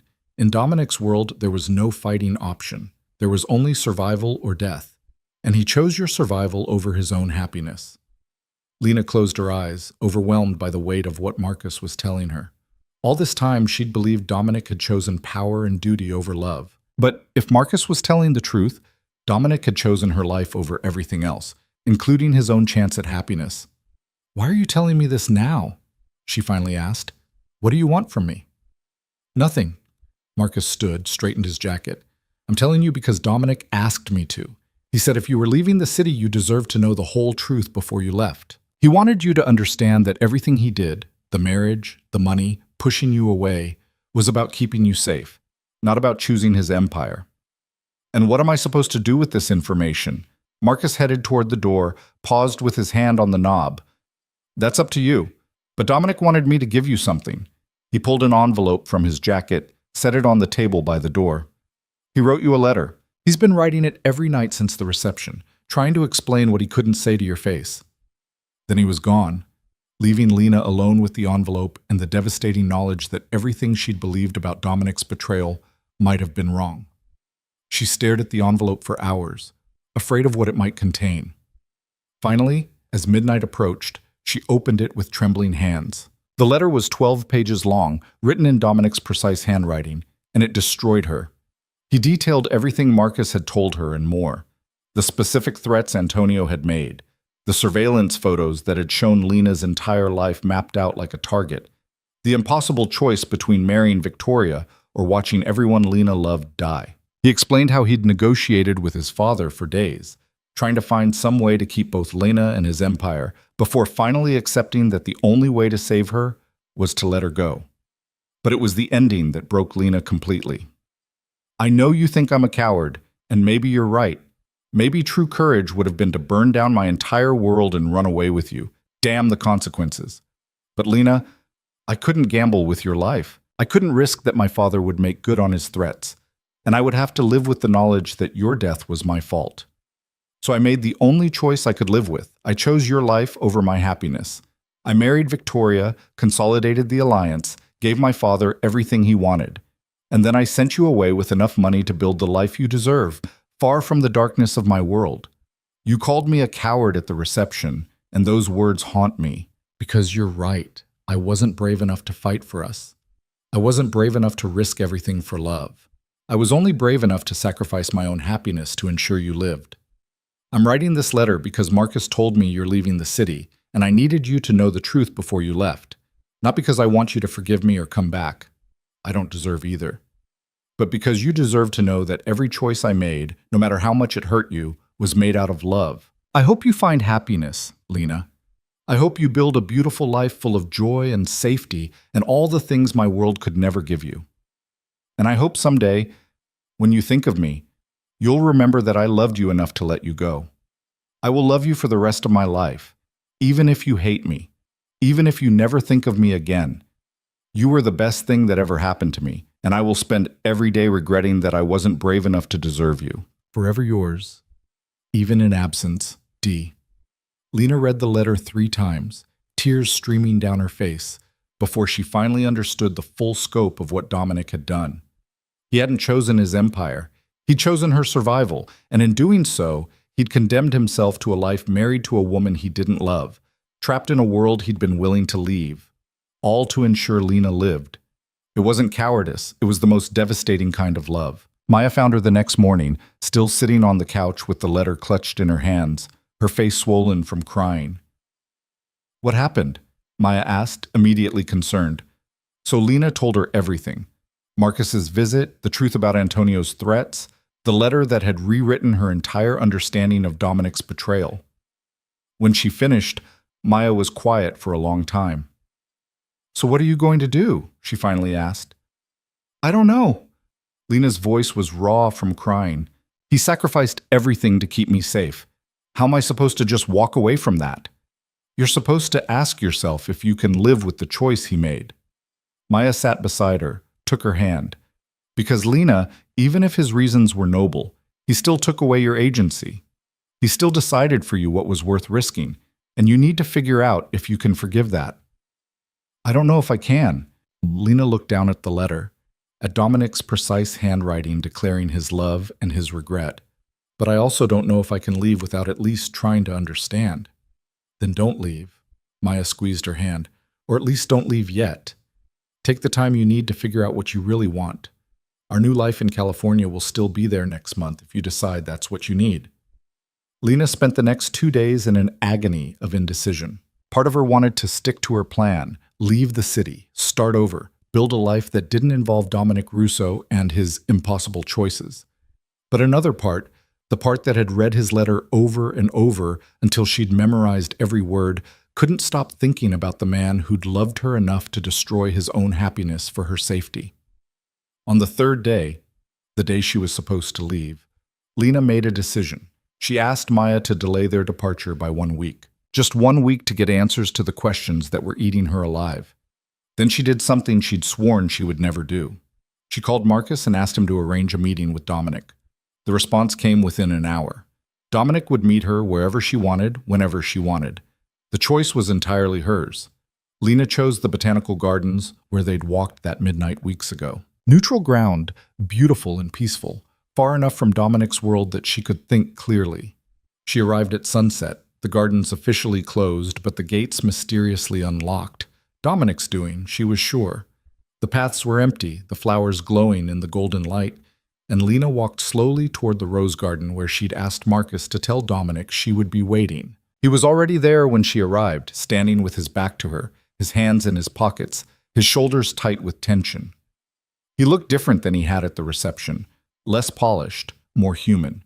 His suit was expensive but rumpled, his hair disheveled, and when he turned at the sound of her footsteps, Lena saw the evidence of sleepless nights in the shadows under his eyes. Lena. Her name sounded like a prayer and a plea. I read your letter. She stopped a few feet away, maintaining distance. Marcus told me the truth about your father's threats. I should have told you myself. Dominic's voice was rough, strained. I should have trusted you with the truth instead of making decisions for you. Yes, you should have. Lena crossed her arms, kneading the barrier. But I understand now why you didn't. Why you thought protecting me meant keeping me in the dark. Does understanding mean you forgive me? I don't know yet. She met his eyes directly. I'm angry, Dominic. I'm angry that you took away my choice, that you decided my safety was more important than my autonomy. But I'm also... She paused, searching for the right words. I'm devastated by what you sacrificed, by the fact that you married Victoria and trapped yourself in a life you don't want, all to keep me alive. I'd do it again. His voice was immediate, certain. 1,000 times over, Lena. Your life is worth more than my happiness. That's not your decision to make. The words burst out of her, months of frustration and hurt finally finding voice. You keep talking about protecting me, about keeping me safe. But what about what I wanted? What about asking me if I was willing to risk danger to be with you? I couldn't ask that. Why not? Lena took a step forward, her eyes blazing. Because you thought I was too weak to handle it, too fragile to make my own choices about my own life? No. Dominic's composure cracked, revealing the anguish beneath. Because I couldn't bear the thought of you dying for me. I've lived my entire life surrounded by violence, Lena. I've seen what happens to the people caught in my father's crosshairs, and I wouldn't let that happen to you. So instead you broke my heart and married someone else. The tears she'd been fighting finally spilled over. You trapped yourself in a loveless marriage and sent me away with blood money, and you call that protection? I call it the only choice I could live with. His voice rose to match hers, raw with emotion. You want to know the truth? The real truth? I'm selfish enough that if I thought there was any way to keep you and keep you safe, I would have taken it. I would have burned down my entire empire, killed my own father if necessary, anything to have you in my life. But there was no way, Lena. My father had you surrounded, had people ready to kill you the moment I stepped out of line. So yes, I made the decision for you, and I'd make it again, because living in a world where you exist, even if you hate me, even if you never speak to me again, is better than living in a world where my selfishness got you killed. Lena stared at him, at the man she'd loved and lost and was somehow standing in front of again. His honesty was devastating, his pain so tangible she could feel it in her own chest.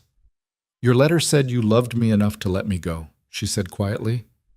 "But Dominic, love without courage is just a beautiful lie. And you proved that night at the warehouse that you weren't brave enough to fight for us." "You're right."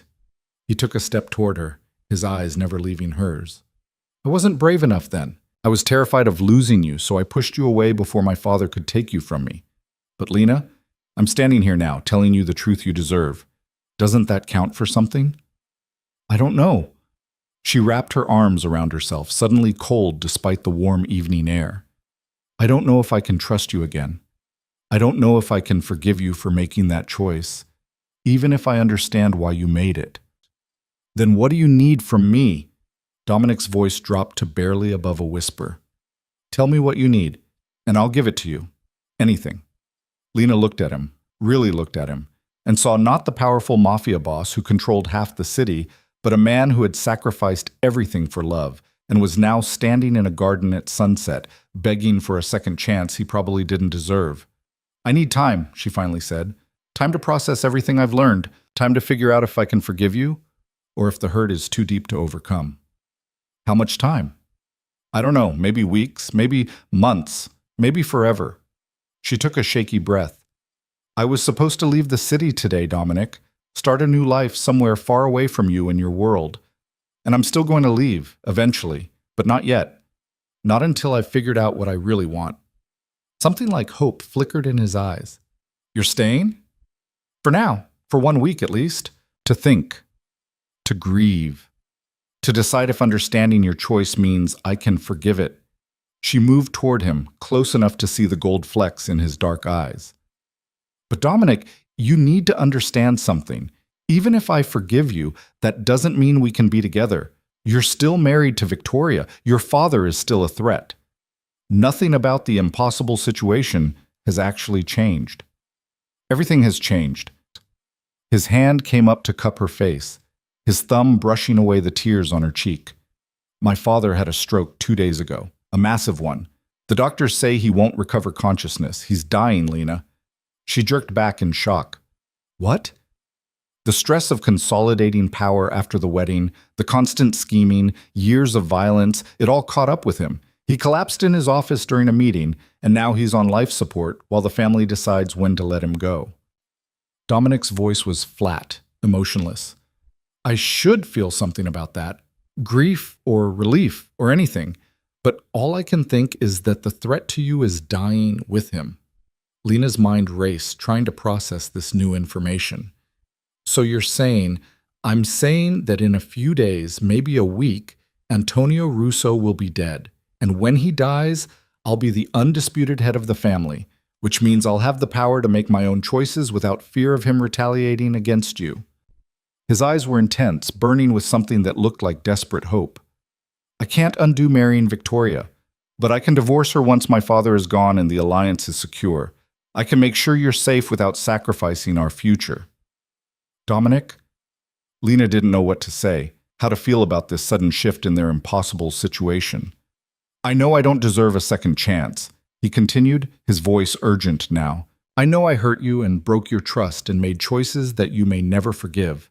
But Lena, if you can find it in yourself to give me another chance, to let me prove that I can be the man brave enough to fight for us, I swear I will spend the rest of my life making sure you never regret it." "I need time," Lena repeated, though her resolve was wavering. "I need to think about everything without you standing in front of me making promises that sound too good to be true. Take all the time you need." He pulled out a card, similar to the one he'd given her that first night in the hospital, and pressed it into her hand. "When you're ready, call me. Whether it's tomorrow or next month or next year, I'll be waiting." "And what about Victoria?" Lena had to ask. "What about your marriage?" "It's a contract, nothing more. We live in the same house but lead separate lives. She has her interests, I have mine. The marriage was about power, not love. Victoria knew that from the beginning. He paused, then added quietly, she also knows about you, knows that my heart belongs to someone else. Lena didn't know how to respond to that. The situation was impossibly complicated, tangled with politics and power, and the imminent death of a man who had threatened to kill her. I should go, she finally said, though part of her wanted to stay, to keep standing in this garden with Dominic, and pretend that love could solve all their problems. Okay. He stepped back, giving her space. But Lena, thank you for coming. Thank you for listening. It's more than I deserved. She nodded, unable to trust her voice, and turned to leave. Lena? She paused, looked back. I meant what I said in the letter. I will love you for the rest of my life, whether you choose to forgive me or not, whether you call me tomorrow or never. You're it for me. You always will be. The words followed her all the way home, echoing in her mind like a promise and a curse in equal measure. Back at the apartment, Maya took one look at her face and pulled her into a tight hug. What happened? She asked gently. Everything changed, Lena whispered. His father is dying, which means the threat to me is dying with him, which means Dominic thinks we have a second chance. And what do you think? Lena pulled back, wiped at her eyes. I think I'm terrified, because part of me wants to forgive him, wants to believe that we could somehow make this work. But another part remembers how much it hurt when he chose his empire over me, and I don't know if I can risk going through that again. Then take the time you need to figure it out. Maya guided her to the couch, sat beside her. Don't make any decisions out of fear or hope or any other extreme emotion. Take the week, think it through, and trust yourself to know what's right. So that's what Lena did. She spent the next 3 days doing nothing but thinking, weighing what she knew against what she felt, trying to reconcile the man who had broken her heart with the man who had done it to save her life. And slowly, painfully, she began to understand that maybe there were no heroes or villains in this story, just two people who loved each other, trapped in impossible circumstances, trying to make the best choices they could with the information they had. Maybe that was enough. Or maybe it would never be enough. She still didn't know. On the fourth day, the news broke across every channel in the city.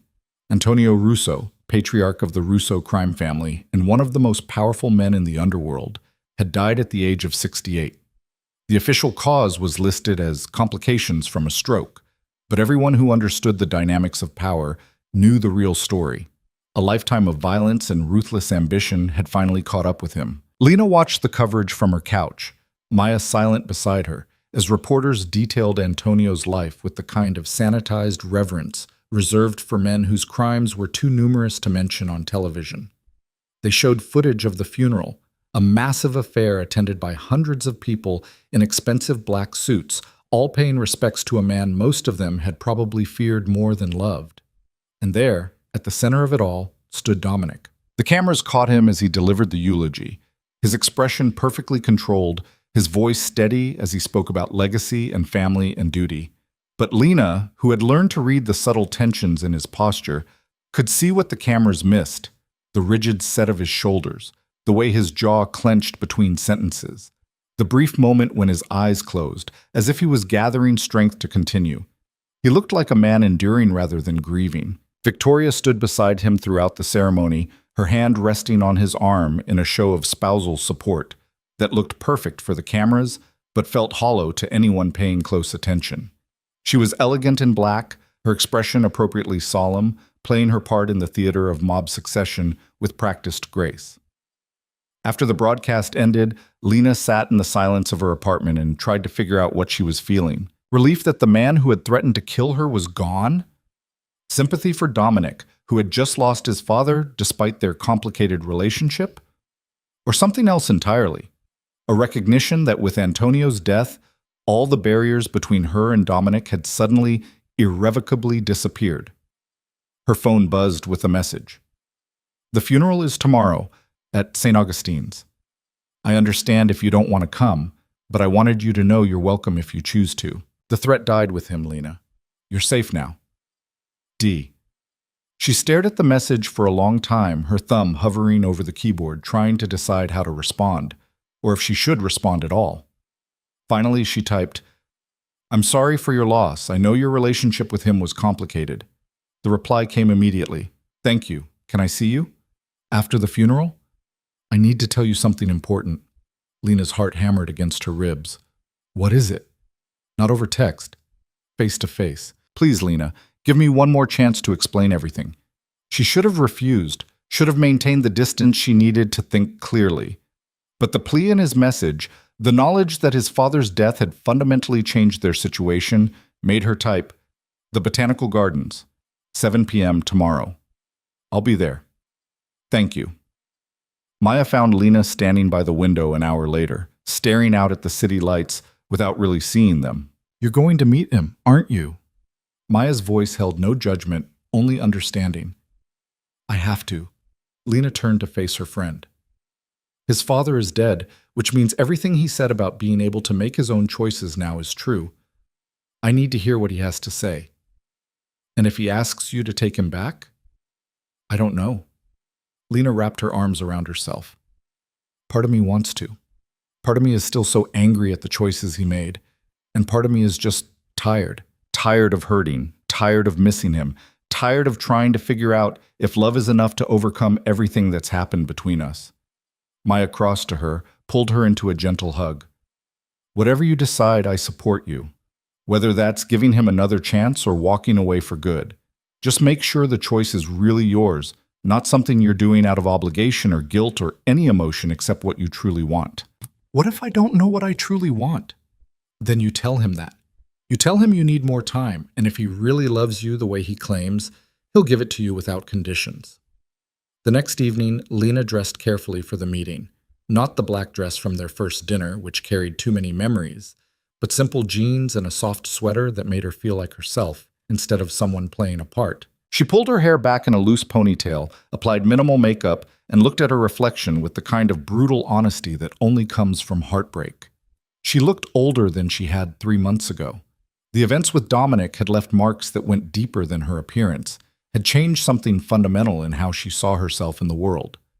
She wasn't the naive woman who had believed love could conquer darkness anymore. She was someone who understood that love was complicated, that good people made terrible choices, and that sometimes the right decision felt like dying. Maya drove her to the garden, squeezed her hand before Lena got out of the car. "Call me when you're ready to leave," Maya said. "No matter what happens, I'll be here." "Thank you." Lena's voice was thick with emotion. "For everything. For being my friend even when I made terrible choices. For not judging me for falling in love with someone impossible." "That's what best friends do." Maya smiled sadly. "Now go. Get your answers. And Lena, remember that you deserve to be chosen. Not protected, not saved. Chosen. Make sure he understands the difference." Lena walked through the gardens as twilight painted the sky in shades of purple and gold. The paths were empty again, the gates unlocked, and she wondered if Dominic would always have this ability to bend the world around him to his will. The thought should have been unsettling, but instead it felt oddly comforting. At least she knew he would move heaven and earth for the things that mattered to him. The question was whether she still mattered enough. He was waiting in the rose garden, dressed more casually than she'd ever seen him. Dark jeans, a simple black shirt, no jacket despite the cool evening air. He looked exhausted, like he'd spent the day after his father's funeral doing something that had drained him completely. But when he saw her approaching, his entire expression transformed. "Lena." Relief and hope and a dozen other emotions crossed his face. "You came. You said you had something important to tell me." She stopped a few feet away, maintaining the distance that felt necessary for clear thinking. "I'm listening." Dominic pulled an envelope from his pocket, similar to the one Marcus had given her, but thicker, more official-looking. He held it out to her. "I filed for divorce this morning," he said quietly. "Before the funeral, before anything else. I went to my lawyer and started the process of ending my marriage to Victoria." Lena took the envelope with trembling hands, opened it to find legal documents that confirmed his words. Petition for dissolution of marriage, filed by Dominic Russo, citing irreconcilable differences. "You can't," she heard herself say. "The alliance, your empire, doesn't matter." His voice was firm, certain. "None of it matters if I can't have you." I spent the last 4 days since my father died thinking about what you said at the reception. About courage. About how love without bravery is just a beautiful lie. And you were right, Lena. I wasn't brave enough then. But I'm brave enough now. Dominic, let me finish. He took a step closer, his eyes never leaving hers. I'm not asking you to forgive me. I'm not asking you to take me back. I'm just asking you to witness what I'm doing so you know that every choice I'm making from this moment forward is about choosing you, choosing us. Even if it's too late, even if you can never trust me again, I need you to see that I finally found the courage you deserved from the beginning. Lena stared at the divorce papers, at the proof that Dominic was willing to risk everything he'd built for a chance at being with her. What about Victoria? What about the Laurent alliance? Victoria understands. We had a conversation yesterday, after the funeral. She admitted that she never expected love from our marriage, only respect and mutual benefit. I told her I was in love with someone else, that I had been from before our wedding, and that I couldn't continue living a lie. He ran a hand through his hair, a gesture of nervousness she rarely saw from him. She's agreed to the divorce on the condition that we maintain certain business arrangements between our families. The territories will stay divided as agreed, but the personal union is over. But just like that? Lena couldn't quite believe it could be so simple. She's just letting you go? She was never holding me to begin with. Our marriage was a contract, Lena, a piece of paper that united two families but meant nothing emotionally. Victoria has her own life, her own interests. She doesn't need me for anything except the appearance of alliance, and that can be maintained through business agreements instead of marriage. Lena's mind was racing, trying to process this sudden shift in everything she thought she understood about Dominic's situation. And your family? They're okay with you divorcing the Laurent heir? They don't have a choice. For the first time, Lena heard real steel in his voice. With my father dead, I'm the undisputed head of the Russo family. What I say goes. And I'm saying that I won't live the rest of my life married to a woman I don't love, building an empire I don't want, sacrificing my happiness for a legacy that means nothing if I'm miserable. He took another step closer, close enough now that Lena could see the gold flecks in his dark eyes, could feel the warmth radiating from him despite the cool evening air. I'm choosing you, Lena. I'm choosing love over power, happiness over duty, us over everything my father spent his life building. I know I should have made this choice 3 months ago, before I hurt you, before I married Victoria, but I'm making it now. And I'll spend the rest of my life proving to you that I mean it. Tears blurred Lena's vision.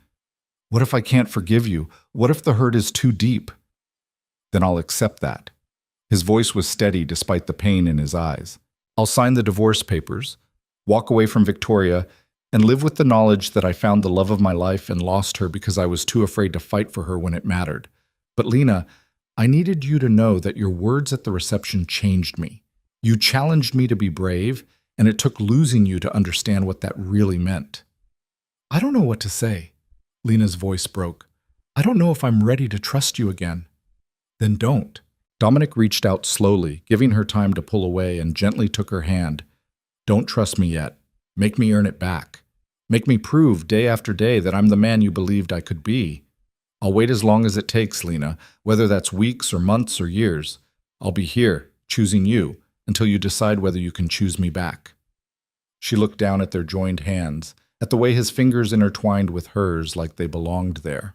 And she realized that somewhere in the last 4 days of thinking and grieving and trying to understand what she really wanted, she had made a decision. I'm still angry at you, she said quietly, for making choices without me, for deciding my safety was more important than my agency, for breaking my heart, even if you did it for what you thought were the right reasons. I know, and I'm terrified of trusting you again, only to have you make another impossible choice that prioritizes protection over partnership. I understand. But Dominic, she looked up at him, let him see the tears streaming down her face and the hope warring with fear in her eyes. I'm also still in love with you, and I think maybe I always will be, which is the most frustrating thing I've ever experienced because it would be so much easier if I could just hate you and move on. Something that looked like desperate hope flickered across his face. So what does that mean? It means I'm not ready to dive back into a relationship with you, but I'm willing to try something slower, carefully. with boundaries and honest communication and the understanding that if you ever make a major decision about us without consulting me again, I will walk away and never come back. I can do that. His thumb traced circles on the back of her hand. I can do slow. I can do careful. I can do whatever you need, Lena. And I need you to understand something. She squeezed his hand, making sure he was really listening. If we do this, if we try again, I need you to be honest with me about your world, about the violence, about the danger, about the complicated morality of what you do. No more protecting me from the truth. No more making decisions for me because you think I can't handle reality. You want the truth? Dominic's expression grew serious. The truth is that my world is still dangerous. My father is dead, but there are other families, other threats, other people who might see you as a weakness to exploit. Dating me means accepting a level of risk that most people wouldn't tolerate. It means security guards and careful planning and the constant awareness that violence exists just outside our bubble of happiness. I know. And the truth is that I'm not sure I can ever completely leave this life. The family depends on me. The territories require management. The empire my father built needs someone to run it, or it will collapse into chaos that will get people killed. He paused, then added, but I can promise you that I'll never choose the empire over you again. That if I'm faced with an impossible choice, I'll talk to you first instead of making decisions alone. And that I'll work every day to build a life where you feel safe and loved and valued as an equal partner instead of someone who needs protection. Lena studied his face, looking for any hint of doubt or deception, and found only raw honesty and the kind of vulnerability she'd rarely seen from him. Okay, she finally said. Okay, let's try, slowly, carefully. And if either of us realizes this isn't working, we promise to be honest about it, instead of dragging out something that's only causing pain. The relief that flooded Dominic's expression was almost painful to witness. He pulled her into his arms, holding her tightly enough that she could feel his heart hammering against his chest. Thank you, he whispered against her hair. Thank you for giving me another chance. I swear I won't waste it. Lena let herself melt into his embrace, let herself feel the warmth and safety and rightness of being in his arms again. It wasn't forgiveness, not yet, but it was a beginning. They stayed like that for a long time, holding each other as the last light faded from the sky and the garden settled into peaceful darkness around them. When they finally pulled apart, Lena was surprised to find herself smiling, a real smile, the first genuine one she'd felt in months. So what happens now? She asked. Now I take you to dinner. Dominic smiled back, the kind of devastating smile that had made her fall for him in the first place.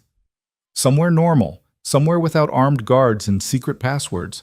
I want to date you properly, Lena, the way I should have from the beginning, before everything got so complicated. There's a little Italian place near my apartment, Lena offered. Mama Rosa's. Nothing fancy, but the food is incredible. Perfect.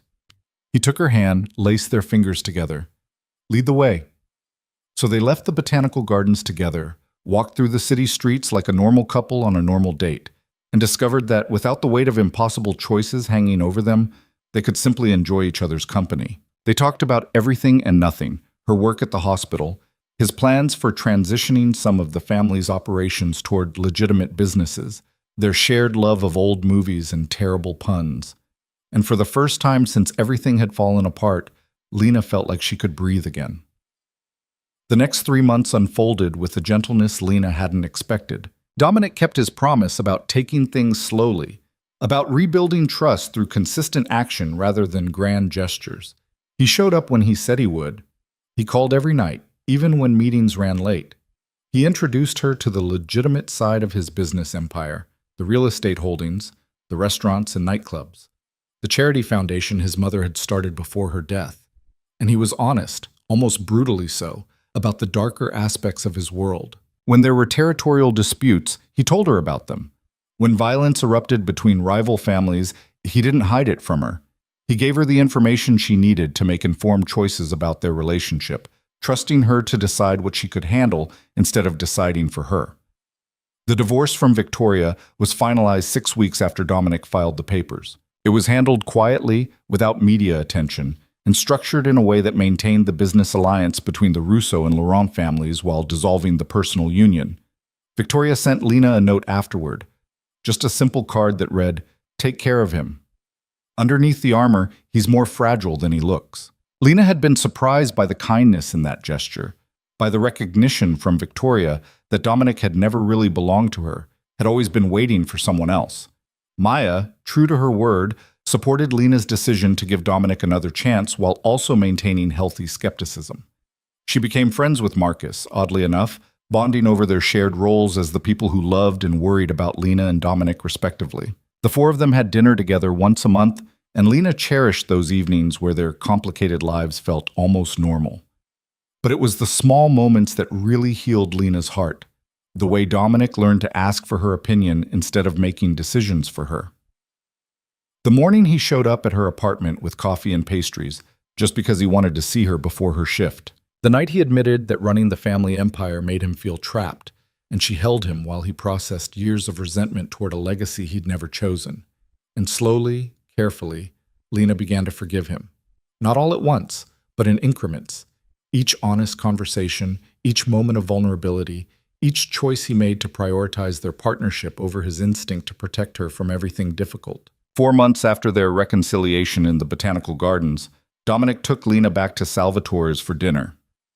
The restaurant looked exactly the same, but everything else had changed. They weren't hiding anymore.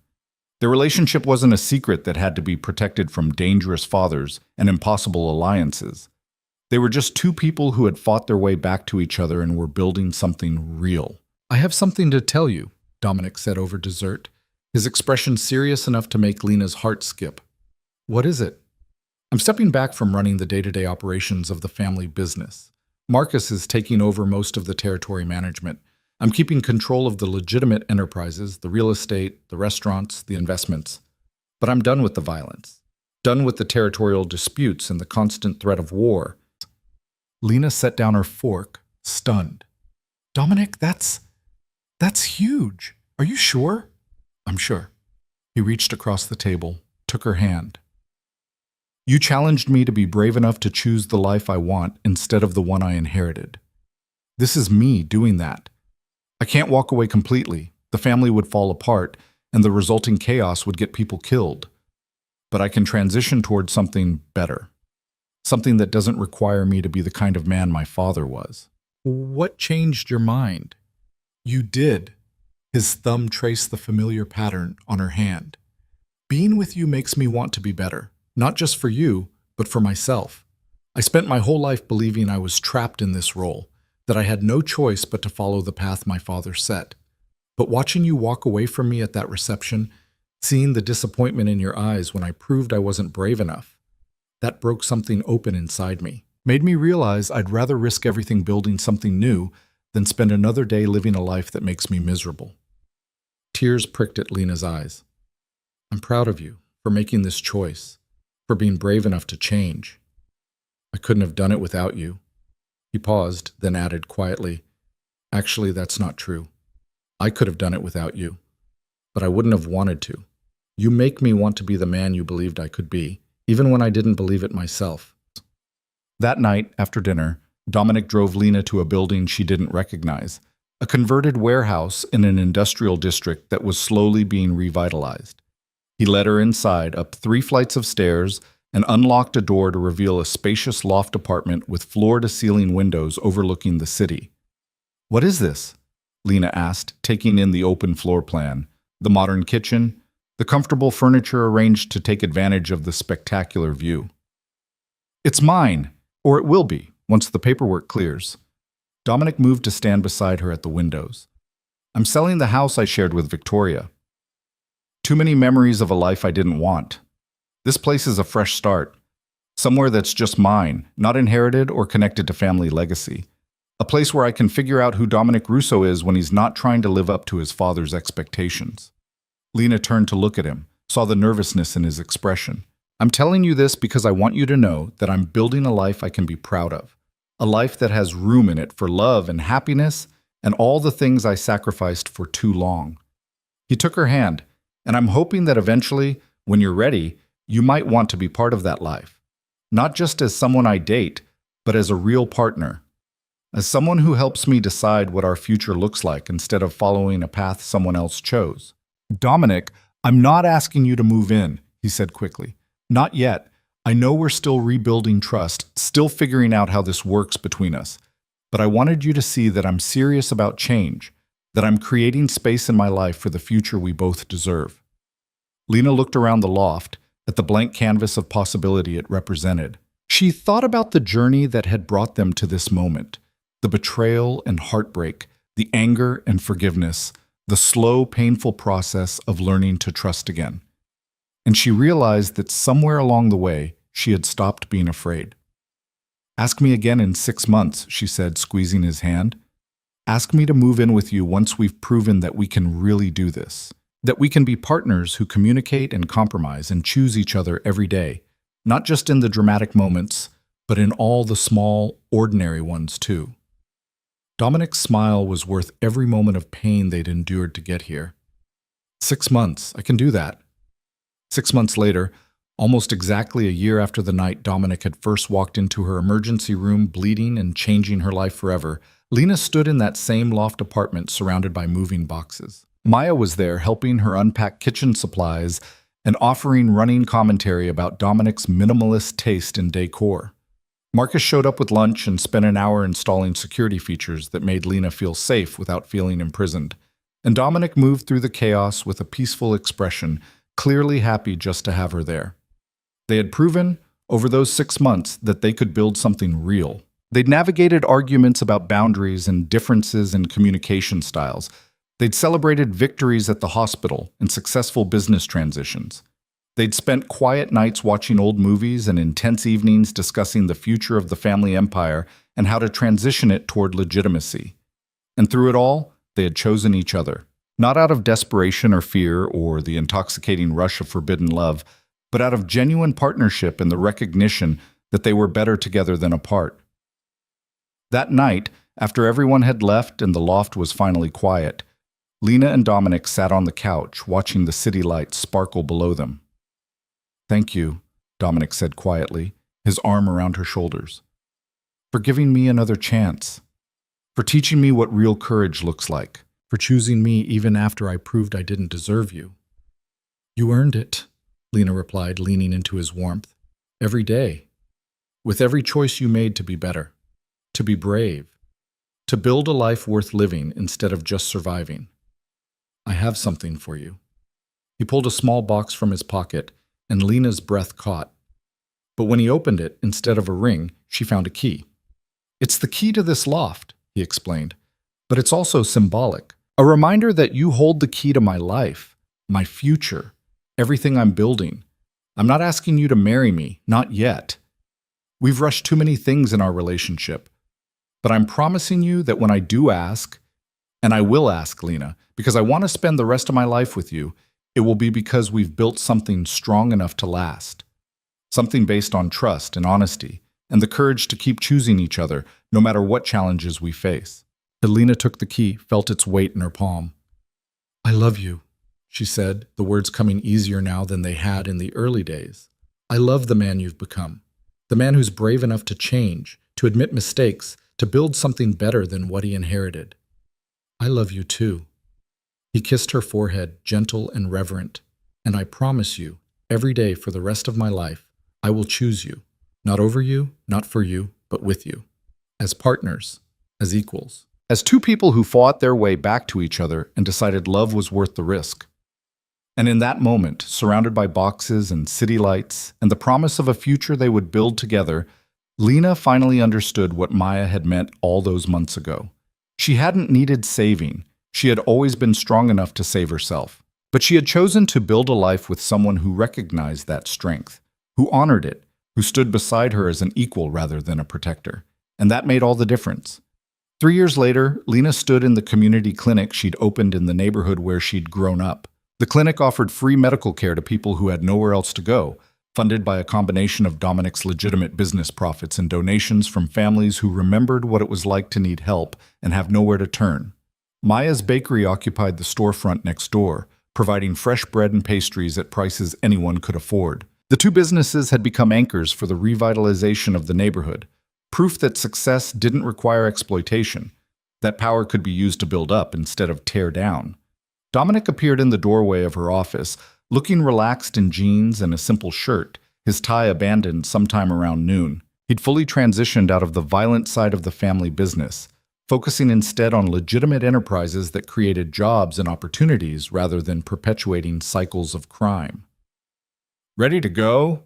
he asked, and Lena saw the ring on his left hand catch the light. The simple band they'd exchanged 6 months ago in a small ceremony attended only by their closest friends and family.